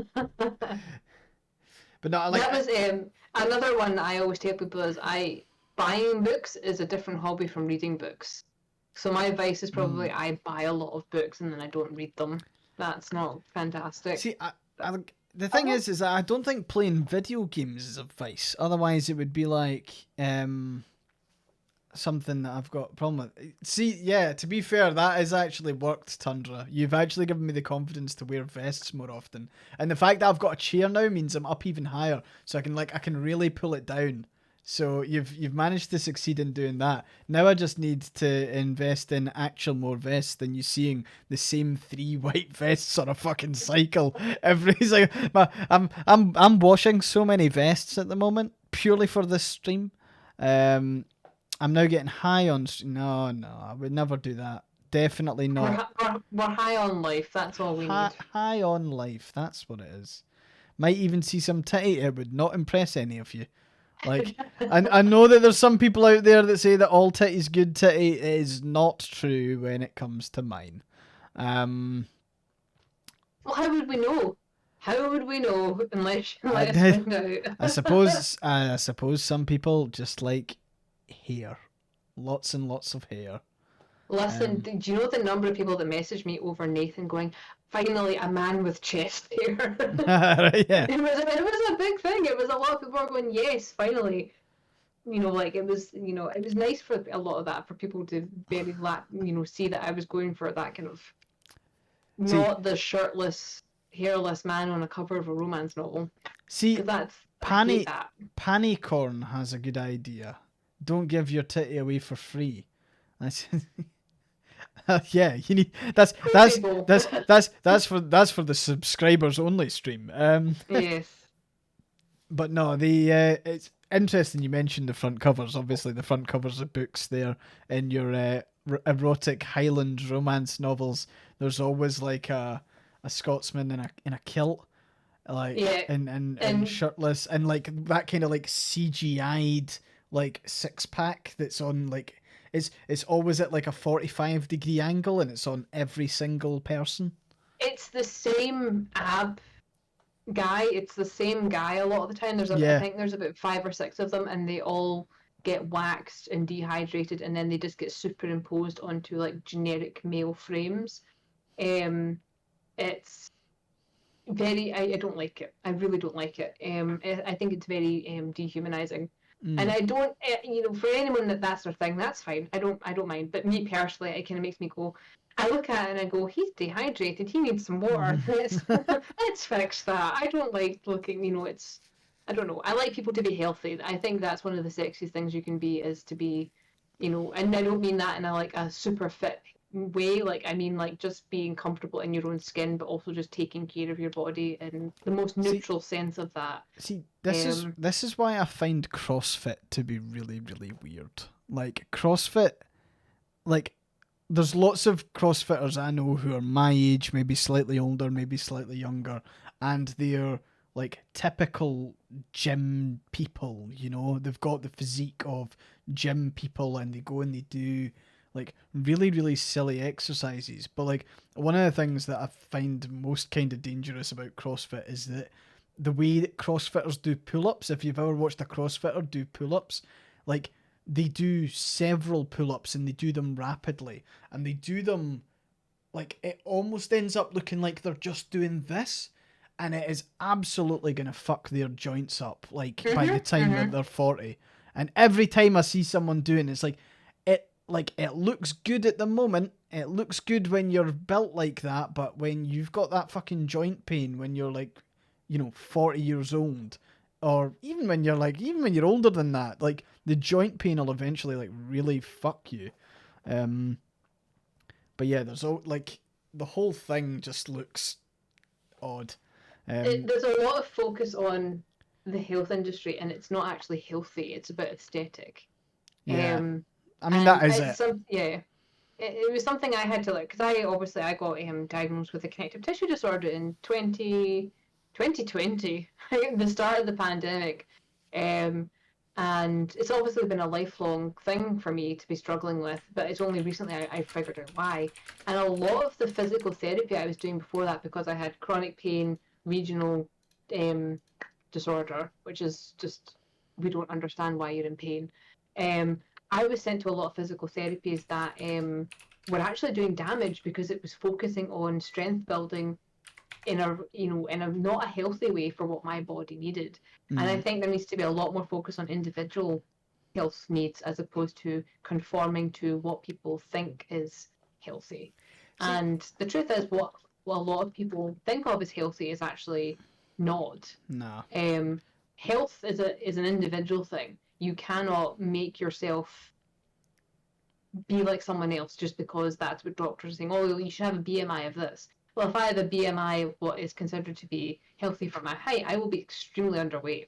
Yeah, Um, I mean, it wasn't until yeah, BMI is a lot of shit. Actually, it's it like is. hilariously outdated, like, and definitely doesn't fit fucking like everyone.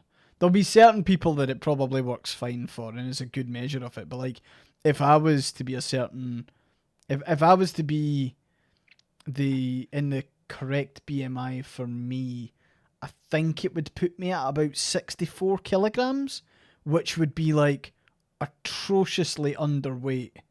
Like I would not look well if I was 64 kilograms. Yeah, my BMI. I'm 5'1". So my BMI is ridiculous for what I'm supposed to be. Is ridiculously low. It's I don't know what it would be in kilograms, but I remember it was, oh, you should be like 7 stone. And I'm going, if I'm 7 stone, I'm thick. There's nothing of me if I'm 7 stone. And that's not the way my body is built. I'm quite broad shouldered. I've got big hips. I am built to have fat and muscle and everything else. But because I'm 5'1", I was told my whole life, well, you're overweight.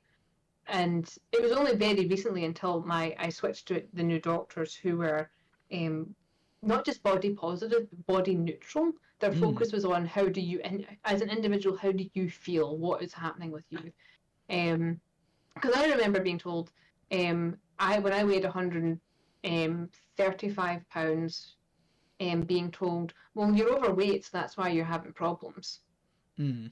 And I'm like, that's not heavy. It's also not, it's not, that 135 pounds is not overweight. But because I did not fit into the BMI, she's going, well, that's why you're having all these joint problems. That's why you're having, all these stomach problems and food and all these things. And she basically just used that as an excuse not to look into my healthcare. And it was really just so dehumanizing because you couldn't fit a number. And then when I switched doctors, I got a really good doctor. I was severely underweight when I went to them because I was starting to succumb to the effects of everything that was happening to me. And when I got up to 145 pounds, I was freaking out because I'm thinking, I have never been heavier in my life. And I was, I was having a lot of that internalized shame and a lot of like, I'm really, from my height and everything else. And my current doctor, who we love, he very much just went, that's fantastic because it means you can build up muscle now. You've never had the ability to build up muscle because you've never had, you need fat stores to be healthy. He was very, very positive about it. And it completely changed my mind because it was the first time ever a doctor said to me, congratulations on your weight gain. Yeah. And I was going, he's right. That is a good thing because it means my body is actually holding on to things now. It's able to hold on to resources, and resources means you can try and get healthy for whatever that means for you. And it was when I started doing physical therapy that's actually geared towards a body like mine, it was all the stuff that I've been told to do was extremely bad. So like the example of the CrossFit, I remember I was doing a physical therapy thing and I was doing something that was equivalent to that, lifting yourself up. I was dislocating my shoulders every time and not realizing it because the nature of my illness is that they go back in, and I was causing so much soft tissue damage that by the time I'm in my 40s and 50s, I will be stiff as a board. But as soon as I got into doing actual stuff that's good for my body, I've noticed the difference. My pain has gone down. I look better. I feel better. And surely that's the goal. It's not about looking a certain way. It's not about conforming to something that someone who's selling, weight loss pills wants you to look like. It's being comfortable in your own skin, living as pain-free as you can, and being as active as you are able to be without the pressure to constantly be doing stuff. It's so fucked up. So much of it is just, and it's so insidious and mainstream. It's so just like everywhere. one of the things I thought you said there was quite interesting was like body neutral, not body positive, because I think there's also quite a lot to blame at the moment on body positivity because it centers body positivity around aesthetics. And obviously you want people to be like totally comfortable in their own skin, but what you end up is that a lot of the people who really lean into body positivity and have Instagrams around body positivity and get sponsored by brands for body positivity, it all centers around whether or not they're fuckable. Like, it's like it's more it's almost leaning into fetishization to an extent, but like it definitely like it's still focusing on aesthetics rather than being healthy for who they are. They're it's very much, well, you're still sexy, don't worry about it. I don't give a fuck if I'm sexy or not. Am I healthy? Am I happy? Yeah. That's That's it. that's the key. Yeah. I don't care if I look fuckable to you. I just want to be whole. I want to be myself. I don't want to be, I don't want the measure of my worth to be how fuckable you consider me to be. Yeah. No. That's, that, Absolutely. and that's a major I problem with think body positivity. I think it's like almost coming kind of full circle to what we're talking about in terms of everything's content, and like that kind Yeah. of when you become that influencer, you are then just essentially like, and I'm not comparing this to sex work in any sort of way, shape, or form, but it's like the problem when you enter a kind of mindset like body positivity and you're espousing that, but you're seeing it from, you might be exceptionally good looking, or you might be what's traditionally seen as overweight, but the weight sits completely different on you and someone else, Mm-hmm. and you get to be that, fantastically body positive about it. Someone else who's maybe the same weight as you, but maybe doesn't have the weight sitting the same way, or has completely different physical and like requirements, even to Mm-hmm. actually like for your body to function. It's not the it's not the same thing. So I think there can be a wee bit of like toxic body positivity, to be honest. Like Well, yeah, I'm not. there's toxic positivity too, Yeah. and that's a big problem where people are going, well, you just keep smiling, keep going, and it'll go. Hmm. Like people are allowed to feel their feelings, and people are allowed to be themselves. Hmm. That's it. You don't have to be a certain way for it to be okay. You can just exist. Yeah. That's it. Just exist. That's it. You inhabit It's this space. That's it. It's your End of one discussion. job. Yeah. I mean, there's like toxic positivity's always been like a weird one for me. I think like it's interesting with a kind of, obviously I'm coming at it from a completely different angle because I'm like a guy, and like guys have, we're not, we probably, people are recognizing it a wee bit more now, but like probably before, probably last 5 years, guys still had like power fantasies.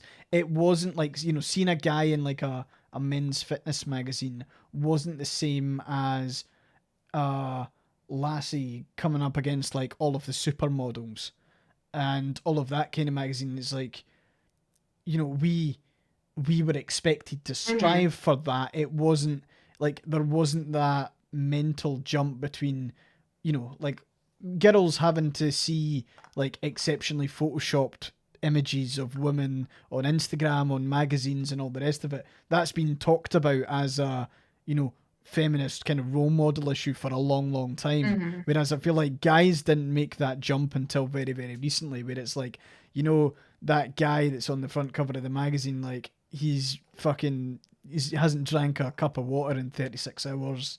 He's obviously, it's been like photoshopped to hell, and there was a lot less of an emphasis on a guy getting to be, comfortable in their body. And Mm-hmm. I'm not comparing the two as a we need to, compare. It's the frequency of one over the other, but it Yeah, doesn't. The fact that one is more common than the other does not negate the fact that the other thing is also harmful.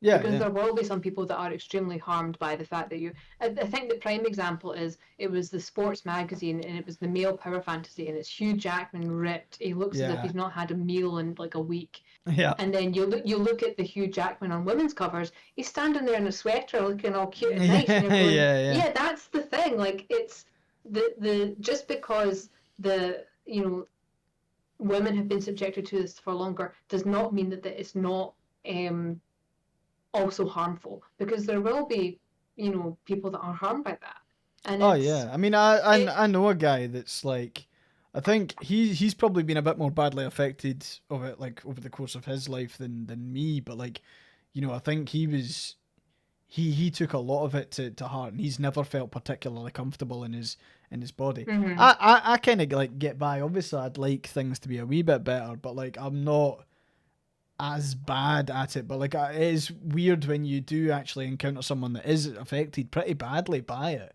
mm-hmm, like because they end up seeing it everywhere, and it it kind of put it a wee bit in perspective because like I think he looks absolutely fine, as in like I don't think he looks half as bad as he thinks he does. Mm-hmm. And that's always the case with these things where it's like the moment you start to like almost get sucked into your mind about this, you can talk yourself into a whole bunch of fucking holes that lots of people around you'll never even consider. Um, the magazine Men's Health has to, but I mean that's the magazine I was talking about, and it's like, Mm-hmm. and the annoying thing is that occasionally I get gifted it in my stocking for Christmas, and every time I take it out, I say thank you, and I pretty much fire it in the fucking bin the moment I'm out the door, because it's like I like. Don't get me wrong, I like my fitness, I like going to the gym, I like doing like long walks and all that stuff, and it's all healthy, but it's like I'm I think I would rather kind of enjoy my life than be at the gym for like 6 hours a fucking day, you Mm-hmm. know? Um, Body neutrality, I think, is a much more helpful. I understand that the body positivity movement. I understand it came from a positive place, and a lot of the time, it's it can still be good. But I think body neutrality is probably a better method. I think because I you're feel not. like It avoids the sexualization of it. It yeah, avoids the hyper awareness of how your body looks because it's. Do you know what sounds weird? This will sound weird. I actually got really okay with my body when I started doing burlesque. And it was because you see so many different body types in burlesque. Everyone thinks mm, in burlesque that they think of the performers and they think of feminine bodies that all look a very similar way. When you actually get into doing it, that's not the case. It's very much all body types, and mm, everybody gets going back into that slightly, everything sexualized. Everybody who goes on the stage gets wolf whistled at. It doesn't matter what you look like as long as your personality, because that's the thing with burlesque. It's less about your body and more about the personality and the character you project. Um, that is part of the performance. Um, mm. See, that and sounds that's class. I That love totally burlesque. sounds I brilliant. Yeah. I There's want a to do reason that. burlesque used to be part of comedy shows Yeah. because although you were taking your clothes off, you weren't doing it. It wasn't like a full striptease. It was part of a comedy act. You were doing it in a funny way. Like I have a Mm, friend who does burlesque, but she's part of the burlesque troupe, the troupe in Edinburgh, and she sings opera while she does it. She's wearing fucking a full hell. ball gown and she sings opera while she's doing burlesque and she takes a glove off here, she does that. But she's just standing there in her underwear at the end of it. But people aren't even necessarily focusing that. They're applauding her voice. Yeah. It's just but it's part of the comedy. It's more of a acceptance that like bodies are weird. They jiggle. That's fine. Mm, No, but it's a very different kind of mindset from other types of um sexuality, expressions of that. I think there are some people who do it in a very kind of media friendly way, but the actual mm, experience of having done burlesque and burlesque shows where the emphasis on talent and comedy and singing and all these things, it's a very different experience.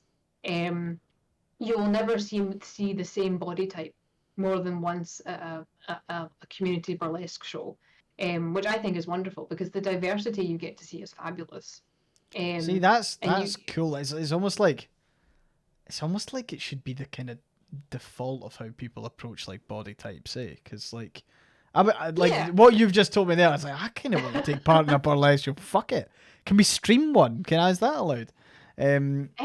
You Probably might be no. able to. Definitely not. Yeah, Twitch probably would in have a Discord. In stroke. Discord, you would do it in Oh Discord, yeah. I think. Okay. I But would. I can name a bunch of people because I used to be friends with the lassies in Edinburgh who did all the burlesque stuff. We did it one time for my friend's hen do. That was what we did, and it was fabulous. It was for a lot of them. It was their first time where it was their body would they because a lot of people were very shy and a lot that was it was all lasses and they're all kind of going I'm not really into that. It's I'm not good at these things. I'm not sexy. Mm. And the instructor just looked at everybody and went, "Who fucking says?" She was just like, "Who says? Well, I don't look like that." And she's going, "Neither do I." Neither do I, neither do any of the women we work with, a, a and they lot did of have men in that as well. They yeah. did have men doing the burlesque, which I thought was really lovely as well because it was very inclusive. Um, and it's, yeah, I think if you treat it more like it's silly, I Yeah. almost think that's healthier. Oh yeah, like if you can take the piss out yourself while doing it and have fun while doing it, you should fucking like go for it. Like I don't know, I think I don't know, it sounds fun. Yeah, it is. I fully. If you can ever go and see a proper burlesque night that's comedy, burlesque, talent singing, it Aye, is a really good time compared to a lot of other things. There's if you can, yeah, like as Uri says, if you can't laugh at yourself, what can you laugh at? yeah. Exactly. Um, and the Butch Burlesque is making its rounds again. I love Butch Burlesque. It's fantastic. And it's there's so much more just general acceptance. It's not you must look a certain way. It's how are you letting your personality shine? Because ultimately that is really what attracts people a lot of the time. I think for anything that's healthy, I think it's a lot to do with your personality and how you feel about yourself. Mm, And it can be really freeing to just go, all right, my body doesn't actually matter. yeah. Fantastic. I'm just going to act as if I'm the shit. It's the scene from our flag means death, and Izzy Hands is saying, "Oh, you think you're cute," and the character replies, "Not really, but I've decided to carry myself as if I am."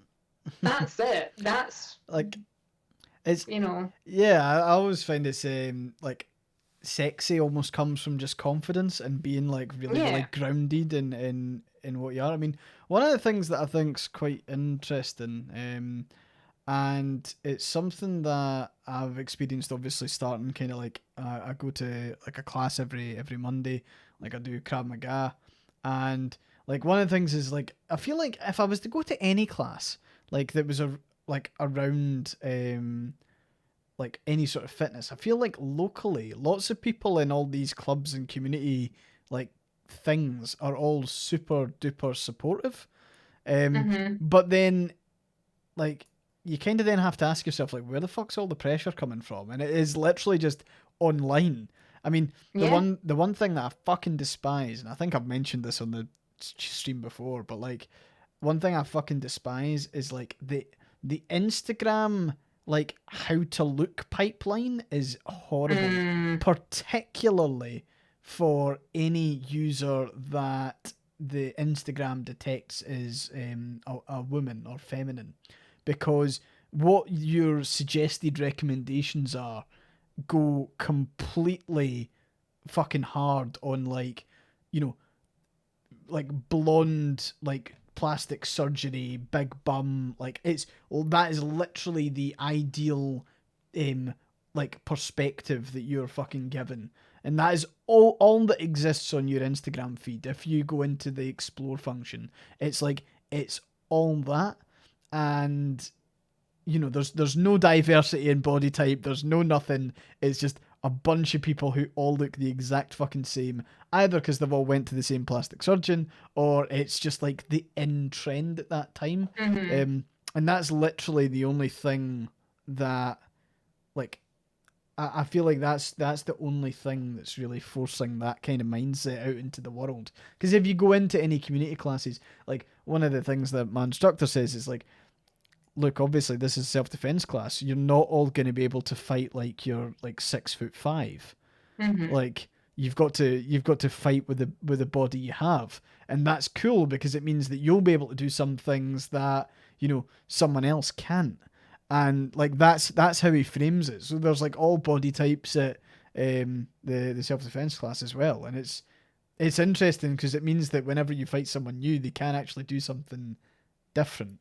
Um, which It is is. interesting. But again, it's that Yeah. community thing. Whereas like doing sport with a community group versus like trying to get like gym knowledge from like YouTube or Instagram and then going into the gym Mm-hmm. by yourself and try to do it. I can see why that would put a lot of people off.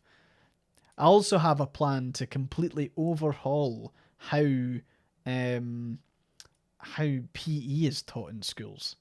I have That PE is just such a big source of PTSD for me. It oh was yeah. absolutely horrifying. But I've got something that would it's it's it's not risky, but it's like it's definitely something that could overhaul PE for the better, and that is to make it mandatory every single day for 45 minutes, right?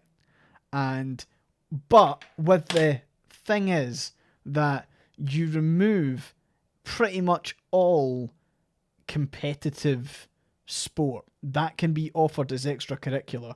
But what it should be doing every single day for PE, it should be the person and whether or not they improve, right? It should be focused on the person, shouldn't be compared against to anyone. But if it's like someone who goes for a walk for 45 minutes or someone who goes for a walk for 20 minutes, like if they're able to add 1 minute to that time or 30 seconds to that time, and that's how they improve.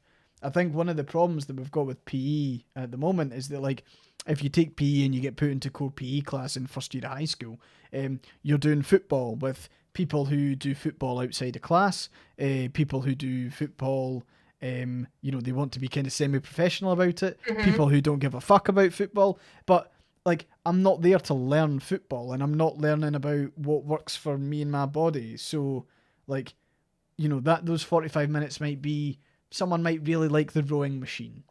Someone might really like the treadmill. Some people like walking outside. But the problem is that our PE classes never really explore what sort of exercise people enjoy. Because it's like, Mm-hmm. okay, we're going to block you in a group and you're going to do that. Everyone's swimming for 3 months. We're going to be swimming for the next 3 months. Every single class, make sure you bring your kit. And it's like, why, what if swimming really doesn't chime with some people? I don't mind swimming myself, but, like, what happens if someone really doesn't like swimming? They'd be better off, you know learning to walk, or, like, learning to, like, they might fancy running, they might fancy going for a cycle. And also, as Harlow Lovely Scientist just pointed out, I could never do rope climbing because my elbows hyperextend. mm, Same. I didn't know until I was an adult that I had a connective tissue disorder. So PE did a lot of damage to my joints when I was a yeah. kid. I didn't know. But the thing is, it was like you were ridiculed for not doing better. And I'm going, where's the focus on the fact that if the child's not doing better, it's not laziness? Where's the focus on, well, what are you struggling with and why? And then maybe looking into that as a health issue and not just a personal moral failing that you can't do the beep test, which, by the way, the fucking beep test can Fuck fuck the right beep. off. Fuck the beep test. For anyone who doesn't know the beep test, it's you run from one end of the hall to the other and the beeps get faster, and if you can't keep up with the beep, you're out, basically. Yeah. I gave myself asthma attacks doing that so often, and it was always framed as, well, you're just not trying hard enough, because if you tried hard enough, you'd get better. See. It was never framed as, why is she struggling with this? Why does she have the asthma attack? Maybe there's something else going on that's affecting it.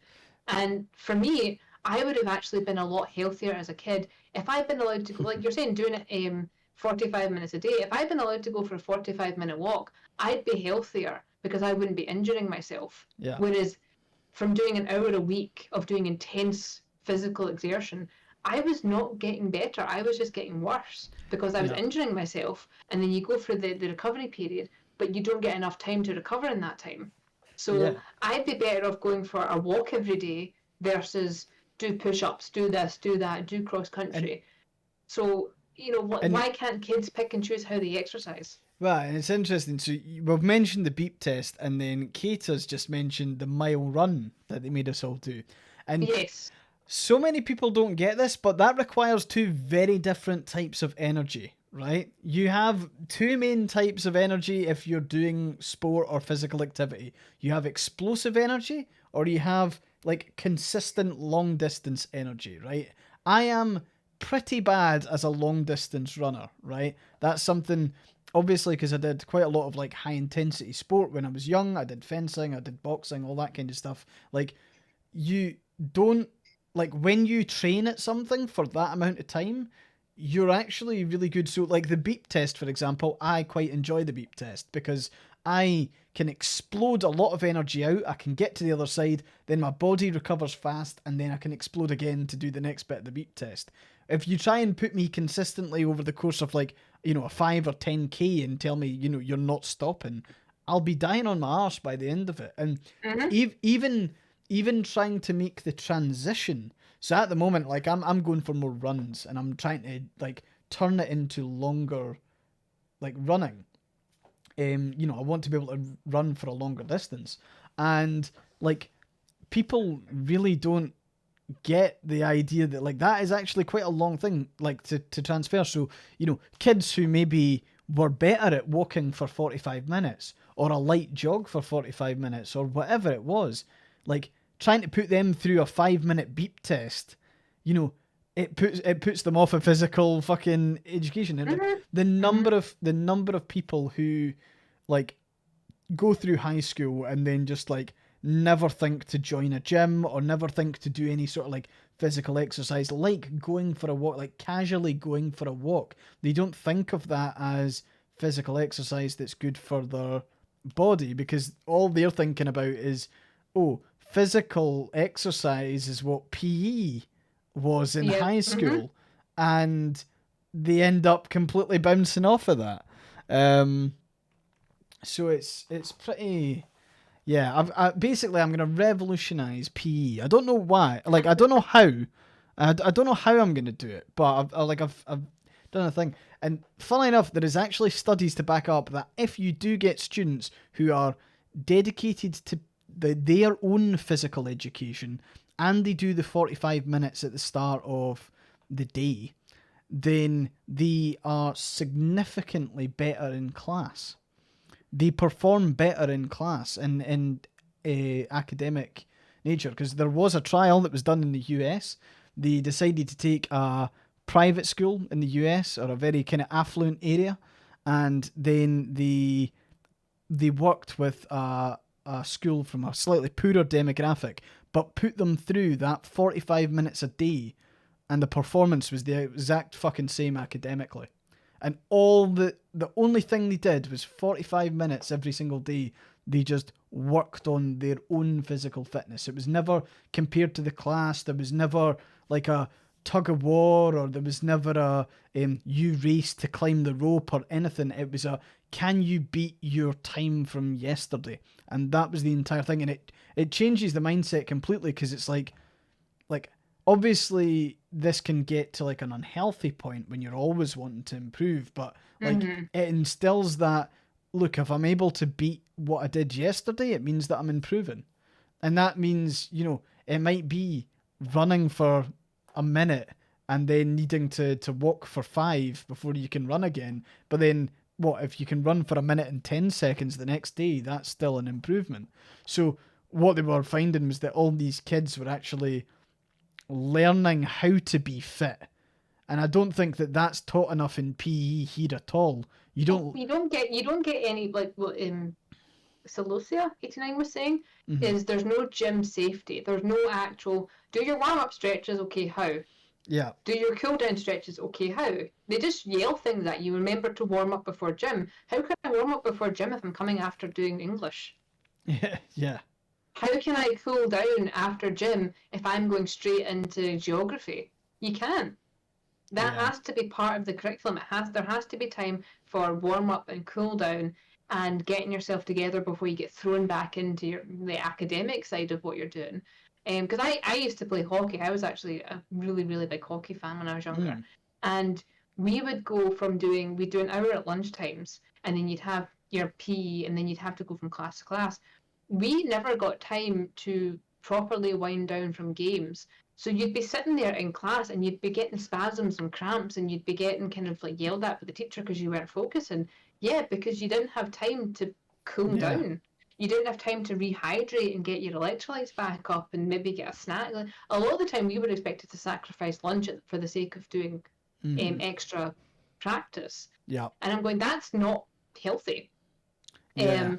And it's as well with talking about healthy stretches. I learned to do healthy stretches not from school, but I learned to do it because my mum was big into yoga. The big joke for me is that I'm actually I can teach yoga, but I really shouldn't because of my joints. But I learned how to do stretches that way, and I used to do some of them in PE, and I'd get yelled at because I was taking too long. And I'm going, but I don't want to pull a muscle. I don't want to hurt myself. And it was, well, you're taking too long. We've only got 30 minutes to do this. Well, it's who like, well, who programmed that in? I know, like it was just And we had our mile run. Not everybody runs the same mile either, because our mile run was through a forest. So you're going Yeah. up and down and all over the place. There's no smooth path and everything. The amount of people that used to twist their ankles and then the teachers would yell at them. I'm going, yeah, because this is running on a flat surface is different from cross country running. Yep. Sure is. You I need do a different lot of cross. shoes. Yep. You need, and it's a lot of us were just getting shoved out in our plimsolls. It's going, Yeah. you can't, it's not the same thing as doing laps in the gym at all. Fuck the random forest. It was really, really awful. We were sneaky. So we were on the back of a housing estate as well. So you could cut through the forest to a certain point, walk through the housing estate, stop off at the corner shop and get a Lucozade, hop back over the fence. Like you used to cut through the cul-de-sac, and then you'd be like, "Oh yeah, I made it in 20 minutes or whatever." But you weren't actually getting exercise. You were just getting out a puff. You were Yeah. straining muscles, and then you were getting chucked straight into geography right afterwards. So you're sitting there spasming and twitching because all your muscles haven't had time to cool down. Yeah. It's just It's so bad the way it's handled. it reminds me of like, finishing PE, and they'd always finish PE with absolutely no time to get ready for fucking anything else. So you were back in, you were out your kit, you were back into your school gear. Like, I was one of the folk who went to the shower, right? I showered after I did PE because I'm a sweaty bastard most of the time. But like the amount of guys who would come in like stinking, like they would have been doing sport for the better part of like 45, 50 minutes. They'd come in, they'd spray themselves with like Lynx or Axe, and then they'd fucking toddle off. SGT Sergeant L? I don't know. The army didn't stretch us out either. You were expected to be able to run a mile in combat boots. Yeah, I can imagine. We did cross country. I did cross country in primary school, and it was that was pretty good. But it was also like we ran through farmers' fields, farmers' fields that like the amount of times that folk just to go fucking they'd go over on their ankles and shit. Jessica used to have swimming in first period, next class being something else. Hardly have time to shower or even try to make a punishment exercise for it. Yeah, it's definitely like swimming. I remember swimming was the worst because it was always like soggy kit, and there was never a chance to actually dry it. So you had to like take a separate plastic bag. So you had like a fucking like towel, because obviously you want to towel yourself off after you've been swimming. But it was a pain in the arse. My mum used to write me notes constantly. I love swimming, but I hated swimming at school. My mum would just write me notes constantly going, Joy's not feeling up to swimming, whatever. And I remember the excuse that we used to get away with was, oh, well, she's on her period. Yeah. And at one point, the school admit, the PE teacher was going, she's going, if you've had your period for 3 months, you need to see a doctor. And I'm going, yes, actually, we are. Thank you very much. But that was my mother's way of getting around it, because she's going, she knew they wouldn't challenge that. Yeah. But she's going, because she was like, the swimming pool was grotty too, and she's like, I don't like you walking around with wet clothes. I don't like you walking around with stuff in your bag that's wet. And she's going, I'll take you to the swimming at the weekend. That was my mother's way of doing it. But the thing is, with schools, when they do it, they have to give you time for things, and they don't give you time. Yeah. It's horrible. Yeah. So anyway, we're going to completely revamp. We're going to completely and utterly revamp PE. That's the next goal of the AyeSphere podcast. We've conquered ADHD and seasonal affective disorder, and now we're going to conquer PE. The whole system of it. Didn't help that like a lot of the PE teachers were effectively like the popular kids from like 4 or 5 years earlier, and it was like folk who were like just fuckabout teachers, who just wanted to hang out with the other popular kids. That was always a good one. We had. Did you ever have to do not cross country, square dancing? The line dancing they used to make you do. They put on Shania Twain, and you had to do like the weird dance. We had to do that. We had a teacher who was super into Shania Twain. So for 1 month of the year, we just did like line dancing to Shania Twain. And you know what? I didn't mind that because it was fairly mild, but it meant that for 1 month, all you could listen to was Shania Twain. Why was square dancing so popular in America? And can we revamp the whole education system? Yes, and it starts with Yes. taking a serious look at exams as a means of testing. That's right, we've sorted PE, we're now coming after exams. Good for everything. You were doing square dancing the day John Kennedy was shot, jeez. You have a deep hatred of Cadillac Ranch because every year they made us do line dancing to that song. Amazing. Can we ban the whole concept of IQ? Good news! IQ's already cancelled. IQ is a ridiculous joke. Ugh.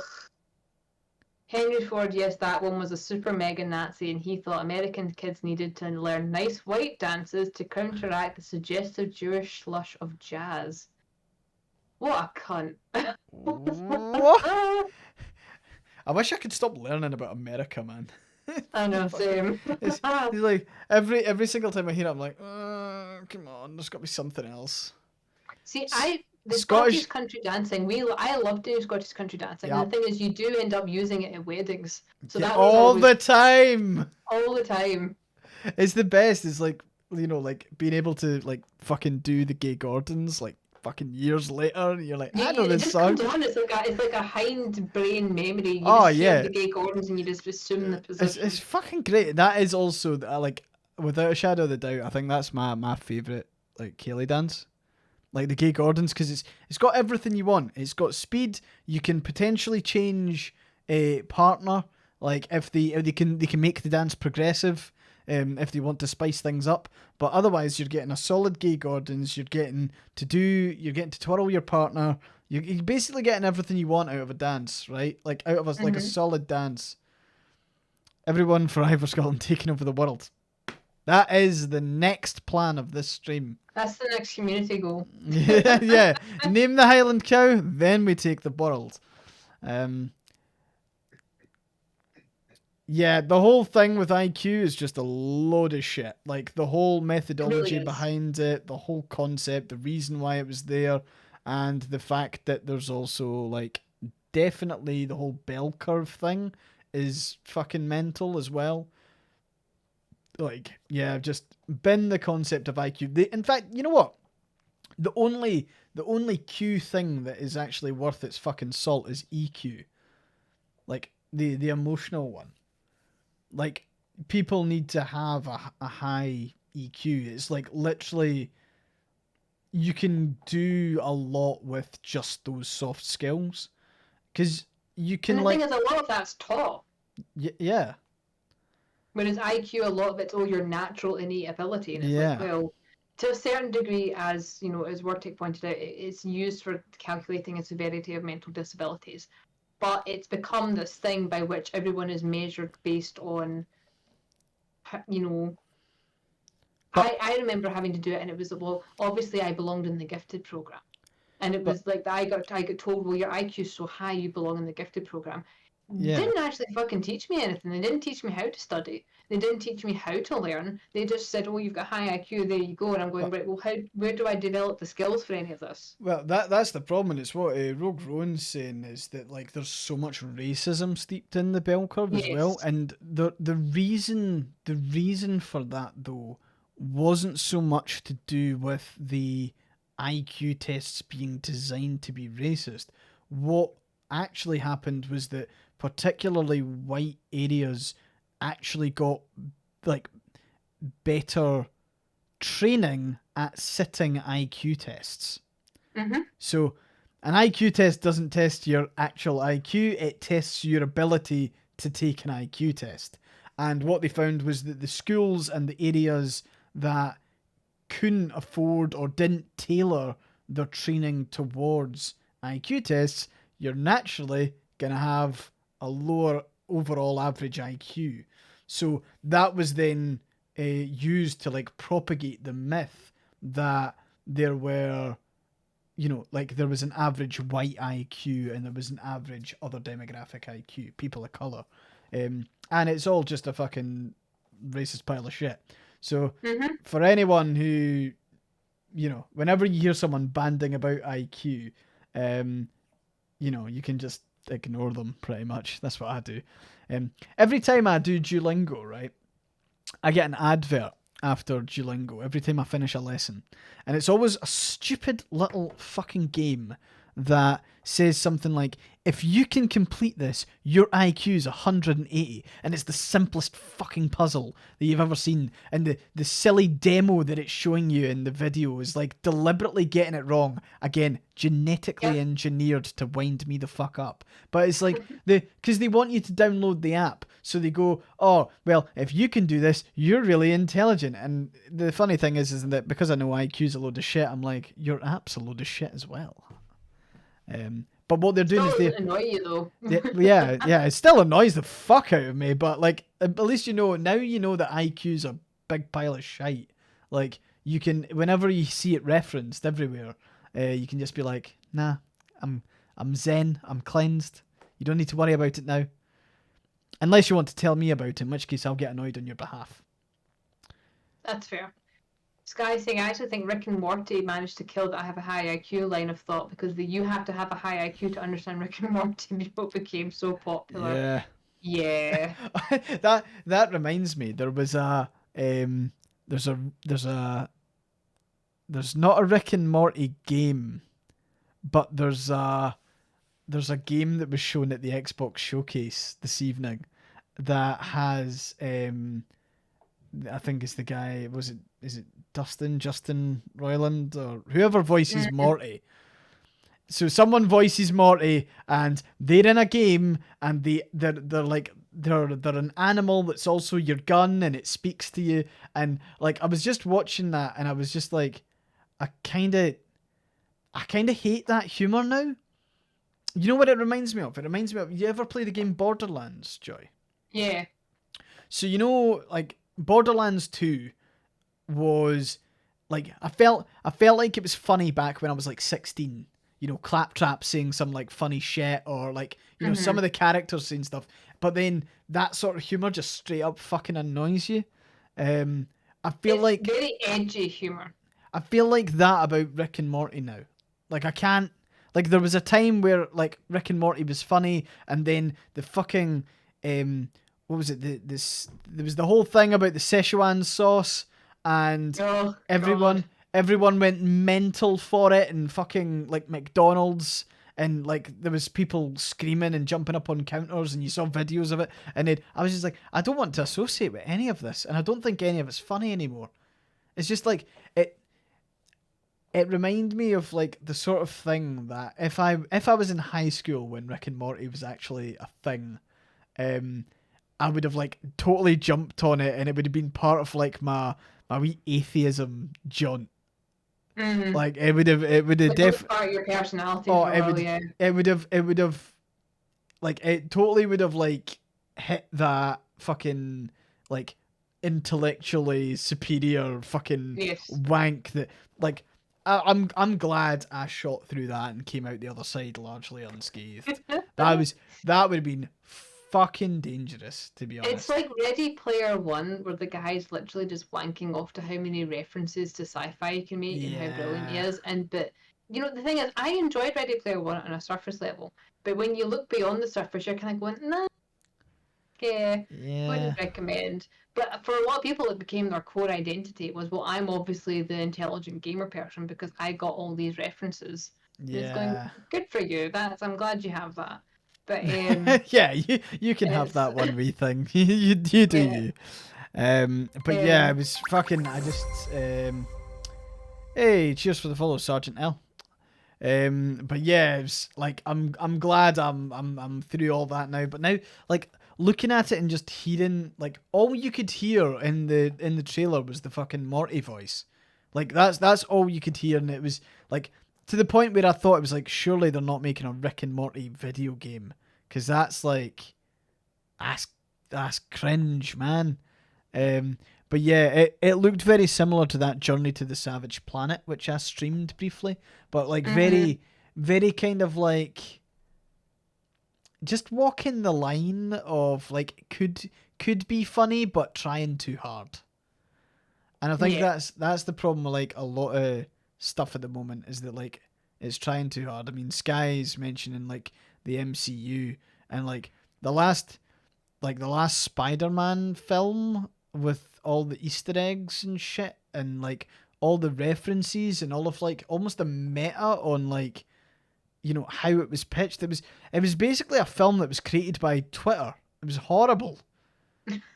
Like Which is you know funny what? because just you can make homages, you can make Oh yeah, references to things, but you can also do it so that it's not, look how clever we are by injecting this. Like one of yeah. my favourite things about everyone suddenly reading Dracula daily was all the messages I got going, that's from my book, going, that's from Dracula. And I'm going, yeah, I'm so Yeah. glad you finally got that reference. But the thing is, if you don't get the reference, it shouldn't affect your ability to enjoy the thing. Yeah. Like, you should still be able to enjoy the thing without getting the reference. The reference has to be done in such a way that if the person is not aware of every cultural aspect of the thing, they're able to read it and they don't lose anything. It's It should be, if they should gain something if they do get the reference, they'll get a wee chuckle out of it. It uh shouldn't be, look how clever I am for having this in here. It's literally just, here's a wee throwaway line for people that might notice it. That's it it. You don't it's need to prove how clever you are. it's the problem with why folk who hate a lot of the new Star Wars stuff. Like Star Wars can never do anything different. It's just got to reference itself over and over again. It's not allowed to do anything. You're not allowed to go outside the box of Star Wars, and it's like really quite interesting. Like as you know, as Sky's saying there, it's like there's so many Star Wars fanboys at the moment that are like raging about Kenobi, and I'm like, I actually think Kenobi's really well done. Like I've been enjoying it. it's Yeah. not perfect by any means, but like it's fine. I don't see what You're people's getting issues are. a more of a nuance. You're getting the effect of someone who's going through post-traumatic stress from war, which Yeah, is what would be happening.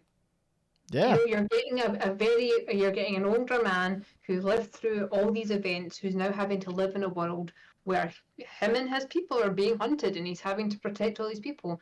You are going to be a very sad, depressed little man if you live in that world. yeah, That is how that's going to play out. You're not going to always constantly be a badass, because there comes a point when people break.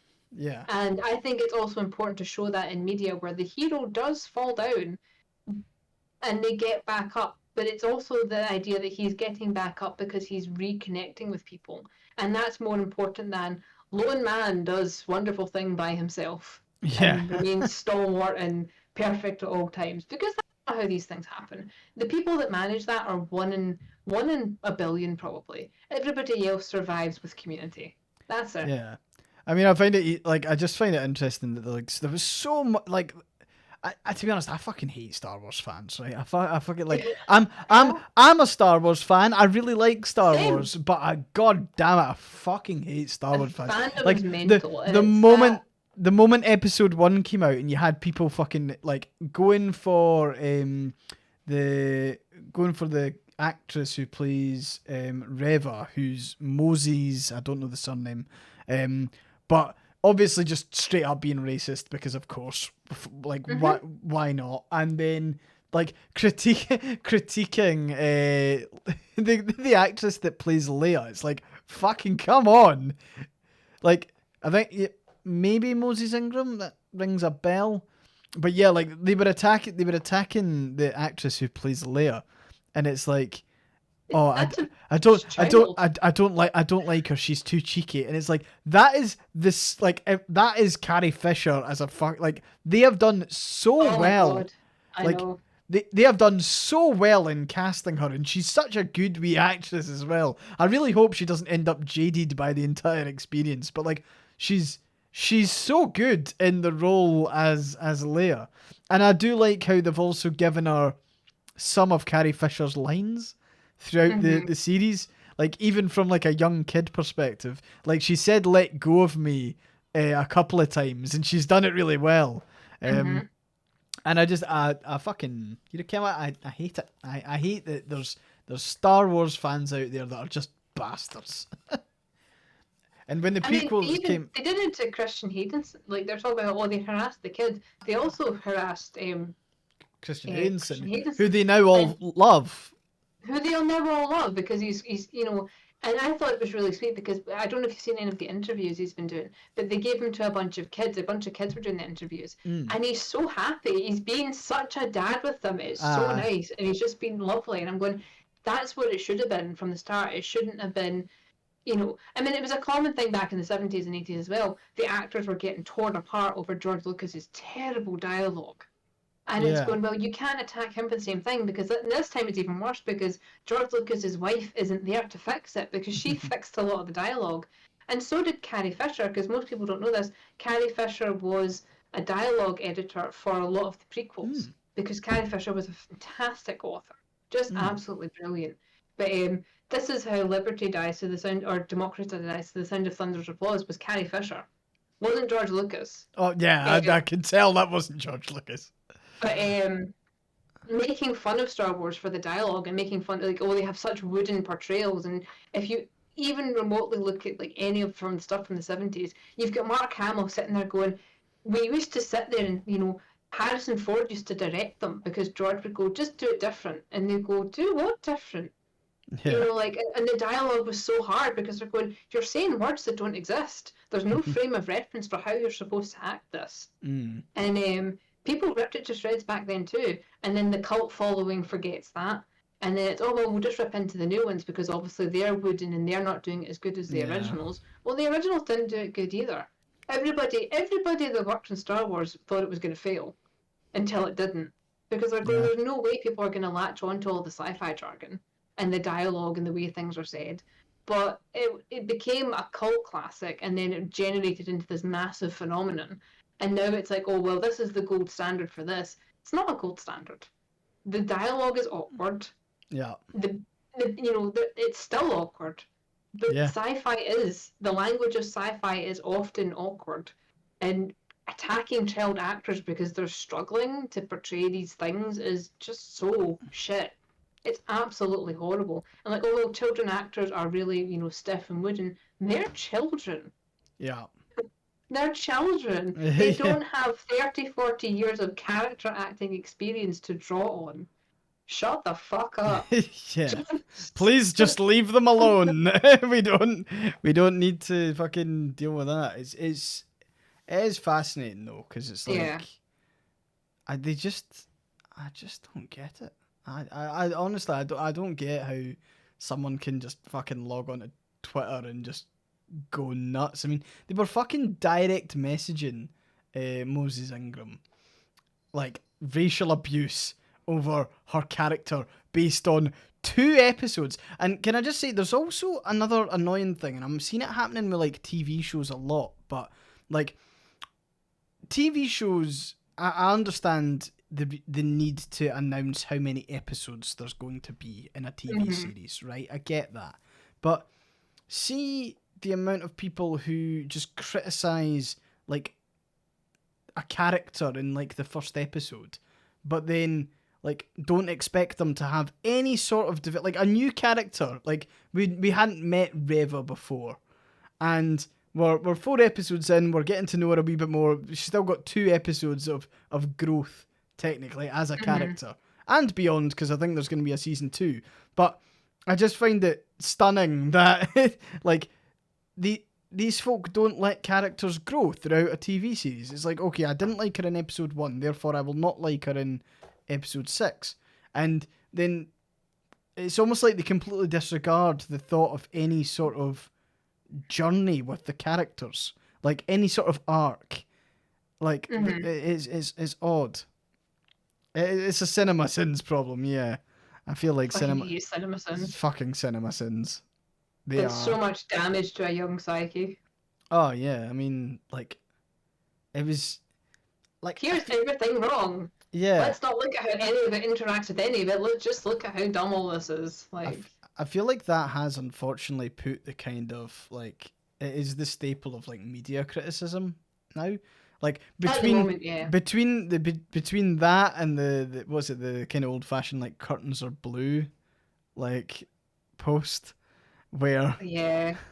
It's like so they're like Just take a moment. there's no like thematic reading into anything anymore. You're not allowed themes. Themes aren't There's allowed to no exist. critical thinking around it either, but that's also No. because kids aren't getting taught critical thinking. They're getting taught how to pass tests, so they're not developing the skills to look beyond the surface. We're back to fixing out education.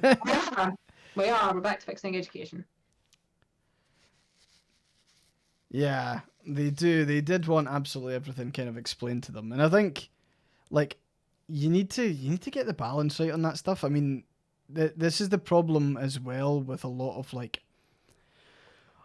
new content, and it's also like it's a Disney problem because Disney like to make fucking spin-offs about everything. We've got like a trillion Marvel TV shows and a trillion Marvel spin-off films, and they're doing the exact same with Star Wars because obviously they hope that everyone will watch all of them so they understand what the next big entry in the film series is like. And I just wish like I didn't always need to know about a thing. I didn't want to know how Han Solo got his fucking name. I didn't. Yeah. I didn't. It's fucking. I hate it. Like, also they made the Imperial March. They made it a diegetic piece of music within the universe, which sucks ass. But like, and the thing is that Disney actually criticize. They're like they always say, oh, we Han Solo wasn't good. They always say that like Han Solo wasn't good and the actors weren't suited for it and all that sort of thing. I actually thought the actor that played young Han Solo was trying really, really fucking hard. The problem is that the film was a really shit idea. No one. And the thing that pissed me off is Han Solo actually had a really good backstory that already existed in the legacy stories. Yeah. There was so much that was all writing binned already there that you didn't need to fuck up. And then they fucking binned it. So diegetic, if you, I mean, we're gonna fall out over the definition of diegetic. So diegetic is if a character can effectively hear something within the music. So it's not like music that's written over the top. It's diegetic. Now, I broaden the definition of diegetic slightly, because I think that diegetic should mean that the music exists within the universe. As in... But apparently that's not diegetic, Joy. I had to go... if people ripped me to shit because I did that in my Republic Commando video. My Republic Commando video, I was talking about fucking diegetic music. So there's Mandalorian music that's played in Republic Commando, right? Your characters can't hear it. They're not listening to like Mandalorian FM in their headphones or anything like that. But the music is Mandalorian and it exists within the Star Wars universe. Therefore, it's diegetic. Apparently, people take issue with that definition. Apparently, that isn't diegetic at all. The characters would have to be hearing it on some sort of like Wookiee loudspeaker in Kashyyyk. Like, they would have to actually hear it in it. And yeah, this is just fucking nonsense. And I still think Sky's wrong. I still completely think Sky's wrong. Because at the end of the day, the music exists within the universe. And I think that needs a name. If it's not diegetic, it needs to be a separate name. Film degree. Film degree doesn't mean jack shit if you can't give me a fucking word that's not diegetic but something else. You can't just call it music. It exists within the Star Wars universe. What more? Like honestly, what would you call it? Chat. What would you? Don't call it canon. Fuck off. Canon music. Shite. Utter garbage. It exists within. It's like it was a Mandalorian battle chant that they fucking chanted as they went through their training. Just because it, like, for all we know, it could be the music that's playing inside the main character's head. Never thought about that, but I would class that as being some sort of form of diegesis. It can't. It has to have a name. There has to be a name for it. The Force just does that, yeah. It's God, why is my blood pressure up so much? yeah. Should, Then we're just going, have you had some water lately? it's like it's like the Snickers advert. You're always hungry when you're hungry. Honestly, though, it should have a fucking term. It's in-universe music, fourth wall music for not. Nah, it's the only reason I was calling it diegetic is because it There's is. no, I actually cannot think of a better word for it. I You know actually what? cannot think of a better word for it that gets close to describing what it is. Yeah, and Sky raises a good point. So the music by the Who, the Mongolian rock throat singing band, Yeah, is because he actually listens to it on his headset. headphones.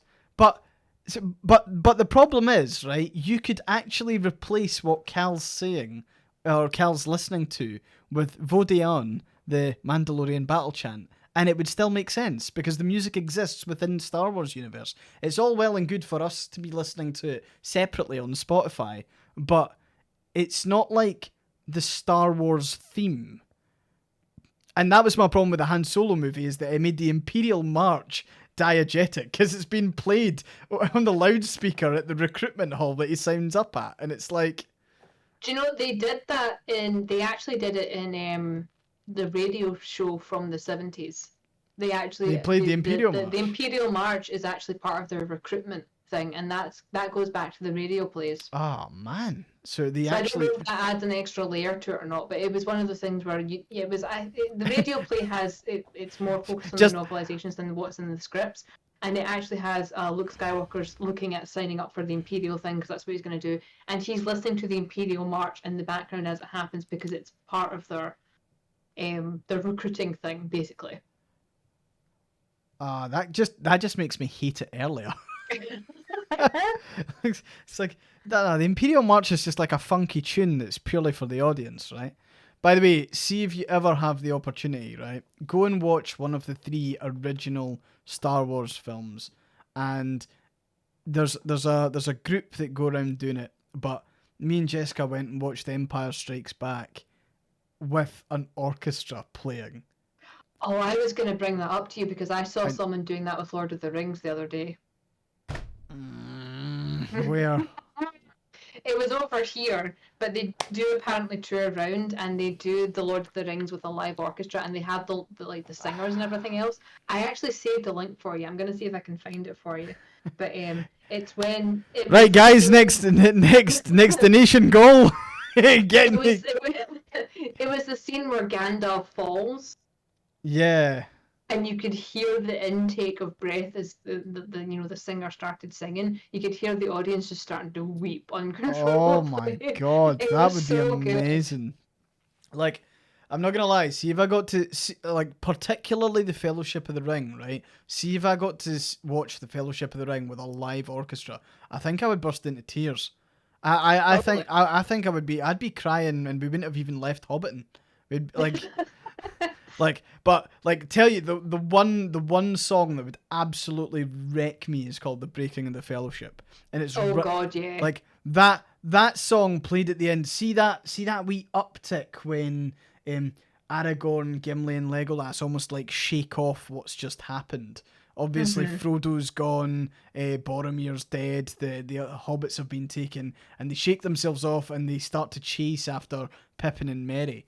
And there's this like swell of music as they begin their kind of chase and they start running.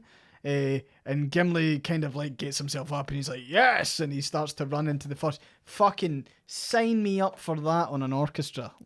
I'm telling you right now. I sent you the link to the thing. It's actually from Reddit, so I don't know if you'll be able to see it. If not, I will get the video for you. Holy shit, that looks amazing. That's such a big orchestra as well. It's huge. Is that It's an absolutely huge. orchestra and choir? Yes, orchestra and full choir. I literally, when I was watching it, I just got chills all over, and I'm like, oh, I need to tell Aye about this. Oh, that's amazing. I know, love. I'm so jealous of Lovely Scientist. They actually got to go and see Howard Shore fucking do it. Oh my God. That's stunning.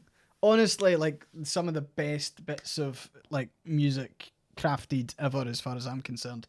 Beethoven can go fuck himself. Howard Shore's where it's at.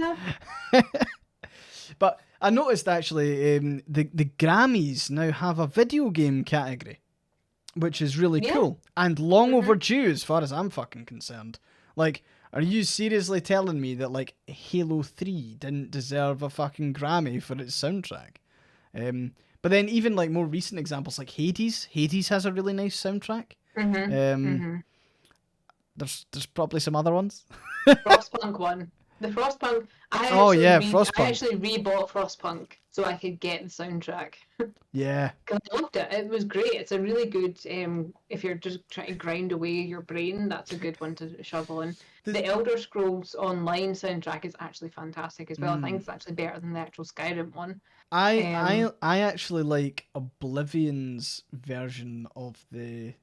No, sorry, I like Morrowind's version of Skyrim. Yeah. It's was it Neverwhere Rising? I think it's called, and it's funny because it's like it's obviously the motif carries through, and into obviously the kind of the Fusroda one. The what's it called? The Dovahkiin one. The Dovahkiin one. Like obviously that motif carries through. You know what? I fucking love when games like really nail down a good bit of music and they just fucking carry it through. I love that shit. And I love how like it's Halo music's done a really, really good job at it. So the Dragonmore Comes is the Maluka cover, I think, or well, there is in that. Have you ever seen the despecialized versions of the Star Wars film? Apparently in 1997, George Lucas changed the cuts because he didn't like them. Nowadays, the HD versions that exist are the altered versions and not the pre-1997 versions. I've seen them because my dad had them on VHS. I had them on VHS, so I feel like I have seen them, but my young mind probably didn't notice a difference from jumping from one to the other. But I watched them all on VHS when I was younger.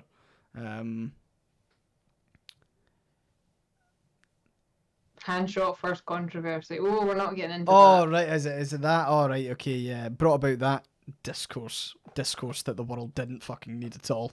But yeah, there's a really nice motif that carries through the Halo soundtrack, and one of the only songs that I like out of the Halo 4 soundtrack. I didn't know why I liked it for so long.